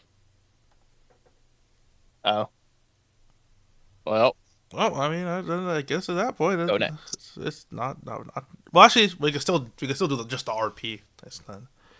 That was the original plan. Yeah, because when I heard oh, we weren't going to do a full session, we're just going to do the question, what question stuff. I'm like, oh, and then something, family members ask, hey, something for Sunday. I'm like, yeah, oh yeah, I'm free. That's basically much what I said. Well, I didn't say it was that, and plus, pudding was. We might do pudding's thing, so that was kind of like the. Yeah. I just had to get thing. I had to get thing from Zach and. Toy, so. Oh well. I mean, I'll still show up for the stuff with Wakesh, and if we want to do Pudding's thing anyway, No. if he still wants to, if he wants to do it, That's probably gonna be next time.